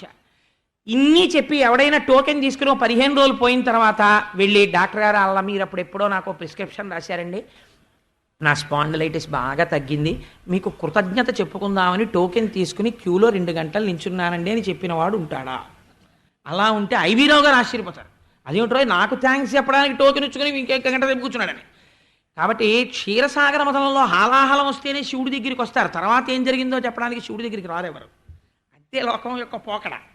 కాబట్టి ఇప్పుడు శివుడు అడిగాడు ప్రమదగణాలను, ఏమైందిరా అసలు క్షీరసాగర మథనం అని. అంటే వాళ్ళు అన్నారు, మీకు ఆశ్చర్యకరమైన విషయం అండి, ఆకరణ మోహిని వచ్చింది, వచ్చి అమృతాన్ని దేవతలకు పంచిపెట్టింది అన్నారు. అంటే ఇప్పుడు ఆయన అన్నాడు మోహిన అన్నాడు. ఎందుకో తెలుసా అండి, ఆయనకు పెద్ద నమ్మకం, వాళ్ళ ఆవిడంత అందమైంది సృష్టిలో లేదు. నిజమే, ఆవిడే అందగత్తె ప్రపంచంలో. మరి అంత అందగత్తె మా ఆవిడైతే మా ఆవిడ కన్నా అందగత్తెరా మోహిని అన్నాడు. మీ ఆవిడ కన్నా అందగత్తె అని చెప్పడం కుదరదు కానండి, మీ ఆవిడ్ని ఉపాసించే అందం పొందాడండి ఆయన అన్నారు. అది యథార్థం తెలుసా అండి. తాం పద్మినీమీం శరణమహం ప్రపత్యే, ఈం బీజాక్షరోపాసన చేశారు శ్రీమన్నారాయణుడు. అందుకని మోహిని అయినారు. అందుకే శివ శివా, రుద్ర రుద్రాణి, శంభు శాంభవి, భవ భవాని భార్యాభర్తల పేర్లు, నారాయణ నారాయణి భార్యాభర్తలు కారు, అన్నా చెల్లెళ్ళు. నారాయణుడు ఎలా ఉంటాడో నారాయణి అలా ఉంటుంది. అందుకని అచ్చు మీ ఆవిళ్ళలాగే ఉన్నాడండి మీ బావమరిది. ఒరే ఇదేదో చాలా తమాషాగా ఉందిరా, మా బావమరిది అచ్చు మా ఆవిళ్ళ అయ్యాడా, ఓసారి చూడాలనుంది పదండి అయితే అన్నాడు. కైలాసగిరి మీద కండెందుభూషణుడొకనాడు కొలువుననున్న వేళ, అంగనయై విష్ణుడసురుల వంచించి సురలకు అమృతంబు సురలిడుట, విని తేవియును తాను వృషభేంద్రగమనుడైకడు వెట్కభూత సంఘములు కొలువ, మధుసూదనుండున్న మందిరంబున కేగి పురుషోత్తముని చేత పూజబలసి, తాను కూర్చుండి పూజించదనుజవైరి కుశలమేమీ కుమాకును కుశలమనుచు, మధుర భాషలు హరిమీద మైత్రి నెరపై హరుడు పద్మాక్ష చూచి ఇట్లనియ ప్రీతి. పరమశివుడు గబగబా ఒరే చూసొద్దాం అయితే పదండి రా అన్నాడు. ప్రమదగణాన్ని తీసుకున్నాడు, పార్వతీదేవిని తీసుకున్నాడు, వైకుంఠానికి వెళ్ళాడు. వైకుంఠానికి వెళ్ళగానే గబగబా శ్రీ మహావిష్ణువు బయటకు వచ్చారు. రండి బావగారు అన్నారు, తీసుకెళ్లారు, కూర్చోపెట్టారు. శంకరుడికి పాదాభివందనం చేశాడు, పూజ చేశాడు, కూర్చోబెట్టి మీరు బాగున్నారా అంటే మీరు బాగున్నారా అని ముందు కుశల ప్రశ్నలు అడిగారు. అన్నీ అడిగిన తర్వాత చాలా సంతోషించారు. శంకరుడు అన్నాడు శ్రీ మహావిష్ణువుతోటి, వాళ్ళ మర్యాదలు అలా ఉంటాయి, మధ్యలో కొడుకునే వాళ్ళు కొడుకుంటారు కానీ, భావించి కొందరు బ్రహ్మంబు నీవని తలపోసి కొందరు ధర్మమనియు, చర్చించి కొందరు సరదీశ్వరుడని సరవి కొందరు శక్తి సహితుడనియు, చింతించి కొందరు చిరతరుండవ్యయుడాత్మతంత్రుడు పరుండధికుడనియు, దొడరి యూహింతురుతుది నద్వయద్వయ సదసద్విశిష్ట సంశ్రయుడవీవు, తలపనొక్కంత వస్తు భేదంబు గలదే, కంకణాదులు పసిడి యొక్కటియు కాదే, కడలు పెక్కైన వర్ధి యొక్కటియు కాదే, భేదమందును విను వికల్పింపవలదు. అయ్యా కొంతమంది నువ్వే శక్తి స్వరూపం అంటారు, కొంతమంది నువ్వు శివుడు అంటారు, కొంతమంది విష్ణు అంటారు, కొందరు పరబ్రహ్మం అంటారు, కొందరు స్థితికారుడు అంటారు, కొంతమంది నారాయణుడు అంటారు. నేనంటున్నాను మహానారాయణ, సముద్రంలో ఎన్ని బుడగలు పట్టినా ఒక సముద్రమే అయినట్టు, ఎన్ని బుడగలు పుట్టినా అవి సముద్రమే కదండి. సముద్రం కన్నా భిన్నత్వం ఉందా బుడగలకి? ఎన్ని ఆభరణాలుగా కనపడినా అది బంగారమే అయినట్టు, ఎంత జగత్తుగా కనపడినా ఉన్నది విష్ణువే అని నేను అంటున్నానయ్యా అన్నారు. అంటే శ్రీ మహావిష్ణువు నవ్వారు. మీరు తప్ప ఎవరు చెప్పగలరండి ఇటువంటి సత్యం అన్నారు మహాజ్ఞాని శంకరుడు. అంటే అన్న తర్వాత శంకరుడు అన్నాడు, ఏమయ్యో నేను విచిత్రం విన్నాను, నువ్వేమిటో అచ్చు మా ఆవిడ కన్నా అందంగా మోహిని వేషం కట్టి సురాసురులకు పంచిపెట్టావుట కదా, ఏది ఓసారి చూడాలనుంది, అలా కనపడదు అన్నారు. అంటే శ్రీమన్నారాయణుడు చాలా చిత్రమైన మాట అన్నారు. ఆయన అన్నారు, ఏమండో మనసులో ఏదైనా కోరుకుంటే తీర్చేసుకోవడం మంచిది, చాలా మంచి మాట అడిగారు, నన్ను అలా చూడాలనుకుంటున్నారు కదా, తప్పకుండా కనపడతాను లేండి, కానీ ఉండండి ఒక్క నిమిషం చూపిస్తాను, కంగారు పడకండి, అలా వెంటనే వచ్చేస్తే బాగుంటుంది కదా అన్నారు. ఏదో మాట్లాడుకుంటున్నారు, అంతర్ధానం అయిపోయారు. ఏంటి ఎటు వెళ్ళిపోయాడు, ఇలా మాట్లాడుతూ మళ్ళీ ఎవరైనా పిలిచారా ఏమిటి, అల్లర్లకు వెళ్ళిపోతుంటాడు కదా ఆయన గరుత్మంతుడిని ఎక్కి రక్షించడానికి అని ఒకసారి అటు ఇటు చూద్దామని అలా చూస్తున్నారు. చూస్తుంటే ఒక ఉద్యానం, ఈ ఒక విషయం గమనించాలి. పక్కన పార్వతీదేవి ప్రమథగణాలు కూర్చునున్నాయి. కూర్చునుండగా పార్వతీదేవి చూస్తోంది, ప్రమథగణాలు చూస్తున్నారు. చూస్తుండగా శంకరుడు పెరట్లోకి చూశాడు, ఉద్యానవనంలోకి. ఒక అందమైనటువంటి 16 ఏళ్ల పడుచు ఆ అమ్మాయి ఒక పూల బంతి పట్టుకుని ఇలా బుగ్గల మీద పెట్టుకుని, ఇలా గుండెల మీద పెట్టుకుని, ఆ బంతి పైకేసి పట్టుకుని, తనకి తానే పందాలొడ్డుకుని అలా ఎగరేసి పరిగెత్తుకుంటూ వెళ్ళి దాన్ని పట్టుకుని కింద పడి మీద పడి దాన్ని ఇలా బంతులు మన వాళ్ళు ఇలా ఆడుతుంటారు, 1 2 3 4 5 అని 100 వరకు లెక్కెట్టి బంతాట ఆడుకుంటుంటే ఆ పిల్లని చూసి ఎంత బాగుందిరా ఈ పిల్ల అని మోహపడిపోయాడు పరమశివుడు. మీరు కథ వినండి అంతే, తొందరపడి నిర్ణయాలు తీసుకుని తీర్పులు చెప్పేయకండి అని గబగబా పిల్ల దగ్గరికి వెళ్ళాడు. ఆ పిల్ల దగ్గరికి వెళితే ఈ పిల్ల ఈయన వంక ఇలా చూసి ఏమీ చూడనట్టుగా ఇలా బంతి కోసం ఆడుకుంటున్నట్టు వెళ్ళిపోతుంది. ఈయన కూడా ఓ పిల్ల అంటూ ఆయన ఆవిడ వెంట ఈయన పడ్డాడు. అలా పిల్ల వెంట పడ్డాడు, వెళ్ళిపోతున్నాడు. వాలుగంటి వాడి వాలారు చూపుల శూలి ధైర్యమెల్ల కోల్పోయి తరలి ఎరుకలేక మరచ గుణంబుల ఆలిమరచ నిజగణాలిమరచే. అక్కడ భార్య ఉందన్న సంగతి మర్చిపోయాడు, ప్రమథగణాలున్నాయన్న సంగతి మర్చిపోయాడు. మన్మధుణ్ణి గెలిచినటువంటి కామారి అయినటువంటి శంకరుడు ఈ పిల్ల వెంట పడ్డాడు. ఎంత బాగుందో ఈ పిల్ల అని చెప్పి ఆ పిల్ల వెంట పడ్డాడు. అంటే పోతన గారు అన్నారు, చూశావా శంకరుడు మన్మధుణ్ణి గెలిచినవాడు ఆడపిల్ల వెంట పరిగెడుతున్నాడు. ఇవాళ కాము గెలవచ్చు, కాలారి కావచ్చు, మృత్యుజయము కలిగి మెరయవచ్చు, ఆడవారి చూపు టంపరగెలు వంగవశము కాదు త్రిపుర వైరికైనా. ఇంకా నేను దానికి ఏం వ్యాఖ్యానం చెప్పక్కర్లేదు, మీకు అర్థమైపోయింది. అందుకని చూశావా శంకరుడు అంతటి వాడు స్త్రీ చూపులకి వశుడైపోయాడు, అయిపోయి వెంట పరిగెడుతున్నాడు అన్నారు. ఇలా పరిగెడుతూ నిర్మరావామోఘ వీర్యంబు నెల మీద పడిన చోటెల్ల వెండియు పైడి అయ్యే ధరణి వీర్యంబు పడదన్ను తానిరింగి దేవమాయాజడత్తంబు తెలిసి హరుడు. ఆ పిల్ల వెంట పరిగెత్తడంలో కొండలు దాటిపోయాడు, కోనలు దాటిపోయాడు, పరిగెత్తుకుంటూ వెళ్ళిపోతున్నాడు. దొరికినట్టు దొరుకుతోంది, దొరకట్లేదు. ఆ పిల్ల వెంట పరిగెత్తడంలో శంకరుడి యొక్క వీర్యము స్ఖలనమై భూమి మీద పడితే అది బంగారు వెండి రూపులు దాల్చింది. ఉత్తర క్షణము ఆయన జ్ఞానమును పొందినవాడై వెనక్కి తిరిగి గంభీరంగా నడుస్తూ పార్వతీదేవి దగ్గరికి వచ్చేసాడు. మీరు చాలా జాగ్రత్తగా వినాలి. పార్వతీదేవి ఒక్క మాట అనలేదు, ఏమయ్యా బుద్ధి ఉందని అనలేదు. ప్రమథగణాలు మేస్టర్ ఏమిటండి పనులు అనలేదు. వాళ్ళందరూ వృషభవాహనం ఎక్కి బయలుదేరడానికి సిద్ధపడుతుంటే శ్రీమన్నారాయణుడు వచ్చాడు. వచ్చి ఏమిటో వెంటపడ్డాం అనలేదు. ఏమన్నాడో తెలుసా అండి? సిగ్గు విడిచిపెట్టాడు, మోహిని రూపు విడిచిపెట్టాడు. మోహినిగా ఉంటే సిగ్గు, చాలా జాగ్రత్తగా గమనించాలి ఆ మాటలు మీరు. సిగ్గు మోహిని రూపు రెండు విడిచిపెట్టాడు. విడిచిపెట్టి శంకరుడి దగ్గరికి వచ్చి నమస్కరించి శ్రీ మహావిష్ణువు అన్నారు, నిఖిల దేవోత్తమ నీవొక్కరుడు తక్క ఎవ్వడు నా మాయ గలవ నేర్చు, మానిని అయిన నా మాయచే మునుగక ధృతి మోహితుండవై తెలిసి తీవు, కాలరూపంబున కాలంబు తోడనాయందును నీమాయ యధివసించు, నీమాయ నన్ను జయింపనేరదు నిజమకృతాత్ములకు నెల్ల ననుపలభ్య, ఇప్పుడు నీనిష్ట పెపున నిరిగితనుచు సత్కరించిన సఖ్యంబుసాల నెరపి దక్ష తనయగణంబులు తన్ను కొలువ భవుడు విచ్చేస తన నిజ భవనమునకును. వెంటనే దక్షతనయ అయినటువంటి పార్వతీదేవి శాబాష్, మా ఆయన ఎంత గొప్పవాడో అని నమస్కారం చేసిందిట. ప్రమథగణాలు ఇది శంకరుడు మాత్రమే చెయ్యగలడు అని నమస్కరించేయట. శ్రీ మహావిష్ణువు వచ్చి అన్నారట, మీరు తప్ప ఇలా ఎవరు ప్రవర్తించగలరు? నా మాయ తెలుసున్నది మీరొక్కరికి. మహానుభావా, అందుకని గెలవగలిగారు. నిఖిల దేవోత్తమా, మీకు నా నమస్కృతులు అంటే, శహబాష్, నేను వచ్చిన పని అయింది, బయలుదేరుతున్నానని వృషభవాహనం ఎక్కి వెళ్ళిపోయాడయా. ఇంతే ఈ కథ అన్నారు. ఇప్పుడు మీరు క్షీరసాగర మథనం చెయ్యాలి. అది అందుకని వెంటనే చెప్తారు, ఇప్పుడు చెయ్యండి క్షీరసాగర మథనం. వెంటనే హాలాహలం పుడుతుంది ముందు. ఎందుకని? మీరు ఇలా మందర పర్వతం దింపి శంకరుడు వెంటబడ్డాట అమ్మాయి వెంటంటే, ఆ శంకరుడు వెంటబడ్డాడు పెద్ద మేము గొప్ప ఏంటంటారు. హాలాహలం పుట్టేసింది. కాబట్టి వెంటనే ఎంతమంది చేస్తారో క్షీరసాగర మథనం అని. దీని మీద తొందరపడిపోయి చాలా పెద్దల ఉన్న వాళ్ళు యజ్ఞయాగాది క్రతువులలో తప్పుడు మాటలు మాట్లాడగా నేను విన్నాను. శంకరుడండి మోహిని రూపంలో ఉండగా వెంటబడ్డాడు, శంకరుడు కామారా. నీకేం తెలుసని అంత తీర్పిచ్చావు? నువ్వు ఎప్పుడైనా చదివావా పోతన గారి భాగవతం పద్యాల్లో అలా ఎక్కడైనా ఉందా? అలా అయితే పార్వతీదేవి నీ మొహం ఏట్సా, నేను పక్కన ఉండగా ఆ పరుగులు ఏమిట్రా అని అడగద్దు, నీకు నమస్కారం అంటుందా? శ్రీమన్నారాయణుడు వచ్చి మహాప్రభో నిఖిల దేవోత్తమా, నువ్వు గెలిచావయ్యా నా మాయా అంటాడా? ఏమిటి ఆ పద్యాలు ఏమిటి, నువ్వు చెప్పిన తీర్పు ఏమిటి అని అర్థం ఉందా? అది ఇందులో ఒక మహత్తరమైన రహస్యం ఉంది. అది పట్టుకోవాలంటే మీరు మందర పర్వతాన్ని దింపి క్షీరసాగర మథనం చేయాలి. ఇందులో రహస్యం ఏమిటో తెలుసా అండి? ఈశ్వరుడు యందు కామము ప్రకటమైనది, అంతవరకు మీరు కాదని చెప్పడానికి వీలు లేదు. లేకపోతే వీర్యస్ఖలనం ఎందుకైంది? కాబట్టి కామము ఉన్నదా లేదా? ఉన్నది. కామమును ఎవరు ద్యోతకము చేశారు? ఈశ్వరుడు యందు. అంటే ఈశ్వరుడు యొక్క కామము సర్వకాలముల యందు పార్వతీదేవి తప్ప మరొకరు ఆయన్ని శివుడిగా కూర్చోపెట్టలేరు. ఎప్పుడు అంతర్ముఖుడై ఉంటాడు. అటువంటి వాణ్ణి బహిర్ముఖుణ్ణి చేసి తండ్రితనం తీసుకురావాలంటే ఒక్క పార్వతీదేవికే సాధ్యమో. ఈ రహస్యాన్ని బయటపెట్టిన వారు ఎవరో తెలుసా అండి? శంకర భగవత్పాదులు సౌందర్యలహరిలో బయటపెట్టారు.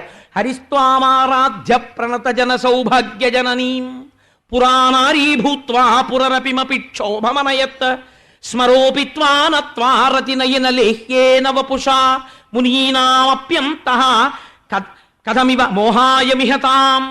అమ్మా, అసలు జగన్నాటకం ఆడిన దానివి నువ్వు. ఎందుకని? ఒక మహత్తరమైనటువంటి మంగళ కార్యము జరగాలి. ఏమిటా మంగళ కార్యము అంటే, నేను ఒక కత్తి పట్టుకుని ఒక ఆయన కాలు కోసేశాను అనుకోండి, నన్ను తీసుకెళ్ళి ఎందుకు వచ్చిన మాటలు అఘాయిత్యం పని చేశాడు అంటారు కదా. నేను కొయ్యకూడదు అలా ఎవరిని, అది పరమదోషం.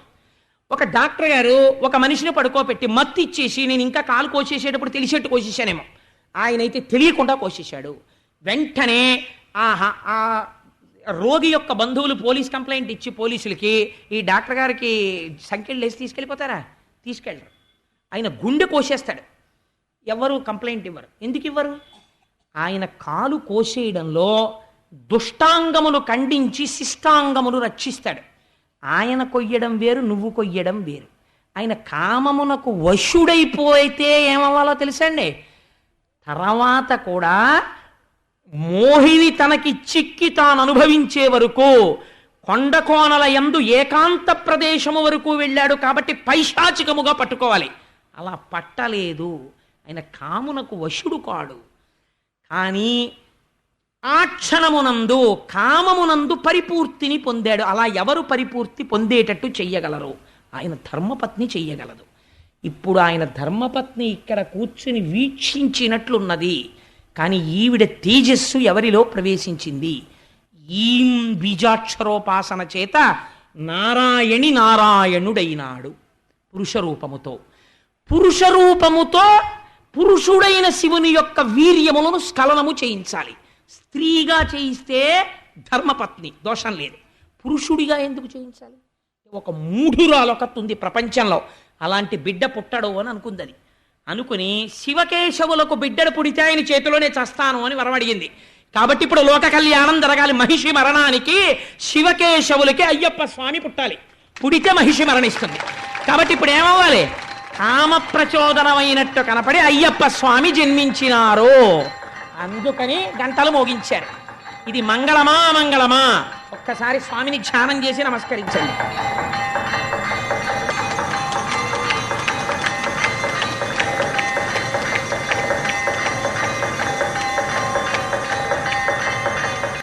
మరి మా స్వామి జన్మించారు కదా.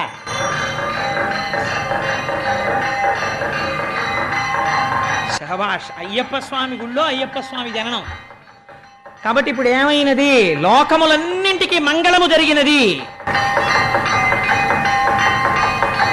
మహిషి మరణం పొందడానికి కావలసినటువంటి అయ్యప్ప శాస్త్ర జన్మించినారు. కేశాది పాదాది పర్యంత శ్లోకములు అని శంకర భగవత్పాదులు పరమశివుడి మీద చేశారు. అందులో పరమశివుడికి 3 కుమారులని నిర్ణయించారు. ఒకరు వినాయకుడు, ఒకరు సుబ్రహ్మణ్యుడు, ఒకరు అయ్యప్ప. 3 కొడుకులు. తల్లి ఎవరు? శ్రీమన్నారాయణ. అలా ఎలా కుదురుతుంది?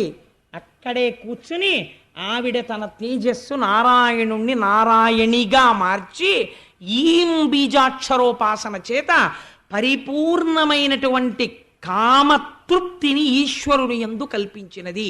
ఇది జగత్ కళ్యాణం కోసం ఆయనకి కూడా తెలుసు.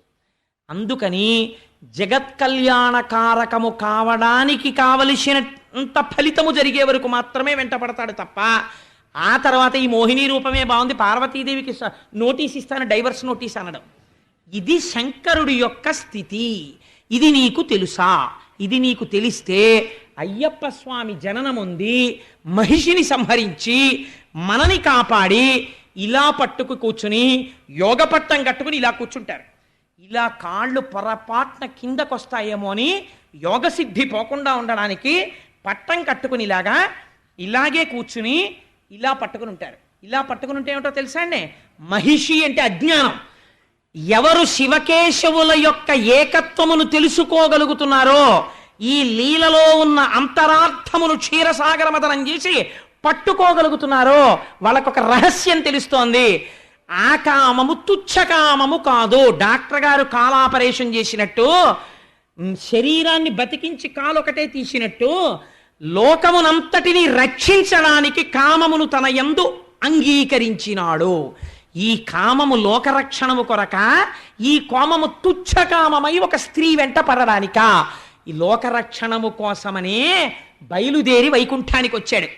పక్కన భార్య ప్రమథగణాలు చూస్తుండగా పరిగెత్తాడు. కారణం లోక కళ్యాణమును సాధించడానికి. ఇది ఆతృత. ఈ ఆతృతతో ఆనాడు ఈశ్వరుడు వేసిన ప్రతి అడుగులో లోకరక్షణ ఉన్నది. ఇది నీకు గ్రహించలేనప్పుడు నువ్వు హాలాహలమునందు కాలిపోతున్నావు. నీ మనస్సు తెలుసుకోవలసిన దాన్ని తెలుసుకోలేదు, పట్టుకోవలసిన దాన్ని పట్టుకోలేదు. అందుకే ఒక వార్నింగ్ వేస్తారు మన సంప్రదాయంలో, మహాత్ముల జననములను నీవెంచకు, నీకు చేత కాదు. ఘృతాచి ఒక అప్సరస చూసి మోహించాడు వేదవ్యాసుడు. వేదవ్యాసుడు అంటే ఎటువంటి బ్రహ్మిష్టండి. వేదవ్యాసుడు ఏమిటి, ఒక అప్సరస ఘృతాచిని చూసి మోహించడం ఏమిటి? మోహించి ఆశ్చర్యం తన వీర్యమును ఒక చిలుక ఎందుంచాడు. శుకబ్రహ్మ బ్రాహ్మీమయమూర్తి జన్మించారు. నిజంగా శంకరుడే కనుక విర్రికామముతో పరిగెత్తినది యథార్థమైతే, నిజంగా నారాయణుడు కనుక కేవలము తన అంగాంగ ప్రదర్శనం చేసేటటువంటి తుచ్చమైనటువంటి సౌందర్యాన్ని ప్రకటనము చేసినట్టయితే, వారిద్దరి తేజస్సుల వలన పుట్టిన భూతము కోట్ల మహిషుల కన్నా ప్రమాదకరమై లోకాన్ని నాశనం చేయాలి. వాళ్ళిద్దరి యందు ఎంత పవిత్ర భావన ఉన్నదో మనని రక్షించడానికి తల్లిదండ్రులై నిలబడ్డారు. అలా నిలబడితే పుట్టినవారు అయ్యప్ప స్వామి. ఇది తెలియడం జ్ఞానం. లోకరక్షకుడిగా అంగీకరించి మీరు భక్తితో ఇలా నమస్కరిస్తే, అందుకే ఇందరు బిడ్డల్ని తన కాళ్ళ దగ్గర పెట్టుకుని భాగవతం వినిపించి అలా కూర్చుని ఇలా ముద్ర పట్టి జ్ఞానబోధ చేయించి తనే ఊరి మధ్యలోకి వచ్చి కూర్చుని నా పిల్లలందరూ వింటున్నారని పొంగిపోతూ మనందరం, ఎంత మర్యాదో చూడండి ఆయనకి. ఎప్పుడైనా నేను అలివి మీరిపోయి ప్రసాదాలు ఇస్తూ ఉండగా లేకపోతే ఉపన్యాసం అవుతూ ఉండగా 9 దాటుతుంది. ఒక్కొక్కసారి 9 దాటితే 9 అయిపోయిందా నేను పడుకుంటాను నోర్మై అన్నారు అనుకోండి, నేను ఆపేయాలి. కానీ ఆయన అలా అనరు. 9 అయిపోయినా సరే, పిల్లలు మంచి విషయాలు నేర్చుకుంటున్నారు, వాళ్ళు ఎంత ఓర్పో చూడండి, కూర్చుని వింటున్నారు, నేను ఇప్పుడు ఏం పడుకోక్కర్లేదు పర్వాలేదు అని కూర్చుంటారు. అలాగే ఎప్పుడు పొద్దున్న నుంచి ఇలాగే కూర్చుని అందరూ వెళ్ళిపోయిన తర్వాత, నేను ఇక్కడికి దిగిన తర్వాత ఆ అయ్యప్ప స్వామి కన్నా నేను గొప్పవాడిని అయిపోయినట్టు అందరూ నాకు దండాలు ఇట్టాక మంచి అహంకారంతో అవన్నీ పుచ్చుకుని అప్పుడు నేను పైకెక్కుతాను. పైకెక్కి అప్పుడు వెళ్ళి నిలబడ్డాక అప్పుడు హరివరాసనం అని అప్పుడు ఏకాంత సేవ పుచ్చుకుంటారు. ఏమి ఆత్మీయత నా తండ్రిది! ఏమి వాత్సల్యం, ఏమి జ్ఞానబోధ, ఇలా జ్ఞానముద్ర పట్టడంలో పైశాచిక కామం అయితే ఇటువంటి మహాపురుషోదయం ఎందుకయింది, మహిషి సంహారం ఎందుకయిందండి? దాన్ని బట్టయినా తెలుసుకోవాలి. చేతకాని తీర్పులు చెప్పడం మానేయాలి. అవతార ప్రయోజనాలు తెలుసుకోవాలి. దానికి క్షీరసాగర మథనం చేయగలగాలి. పెద్దల ద్వారా విషయాన్ని పట్టుకోగలగాలి. అది చేత కాకుండా ధూర్తతనంతో తనకే తెలుసన్నట్టు తప్పుడు పని తాను చేస్తూ శంకరుణ్ణి ఆదర్శం, నాకు నారాయణుడి ఆదర్శం అనకూడదు. వాళ్ళిద్దరూ పురుష స్త్రీ రూపములతో సంగమించి లోక కళ్యాణం చేశారు. నువ్వు చేయి, నేను చూస్తాను. ఎందుకు వచ్చిన చేతకాని మాటలు? కాబట్టి ఇక్కడ క్షీరసాగర మథనము చెయ్యగలిగితే నీకు అమృతమైనటువంటి అయ్యప్ప స్వామి అమృత ఫలంగా దొరికేస్తున్నారు నీకు. ఇవాళ నువ్వు అయ్యప్ప స్వామి దర్శనం చేయకుండా వెళ్ళిపోతే క్షీరసాగర మథనంలో అమృతం అక్కర్లేదని వెళ్ళిపోయినట్టే. కాబట్టి ఇవాళ సభ అయిపోయాక మనందరం ఏం చేయాలి?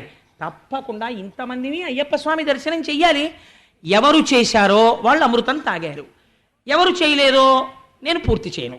రేపటి రోజున విరాట్ రూపం శ్రీ మహావిష్ణువు వామనమూర్తిగా వస్తారు. నిజంగా సౌందర్యం చూడాలి. ఇలా అడగడం చేత కానివాడు, ఇలా పెట్టడం మాత్రమే తెలుసున్నవాడు ఇలా అడగడానికి వస్తాడు. ఏమి వామనమూర్తో, ఏమి కవితా సౌరభమో పోతన గారు విజృంభించేస్తారు. నిజంగా అలా ఉంటుంది ఆ వామనావతార ఘట్టం.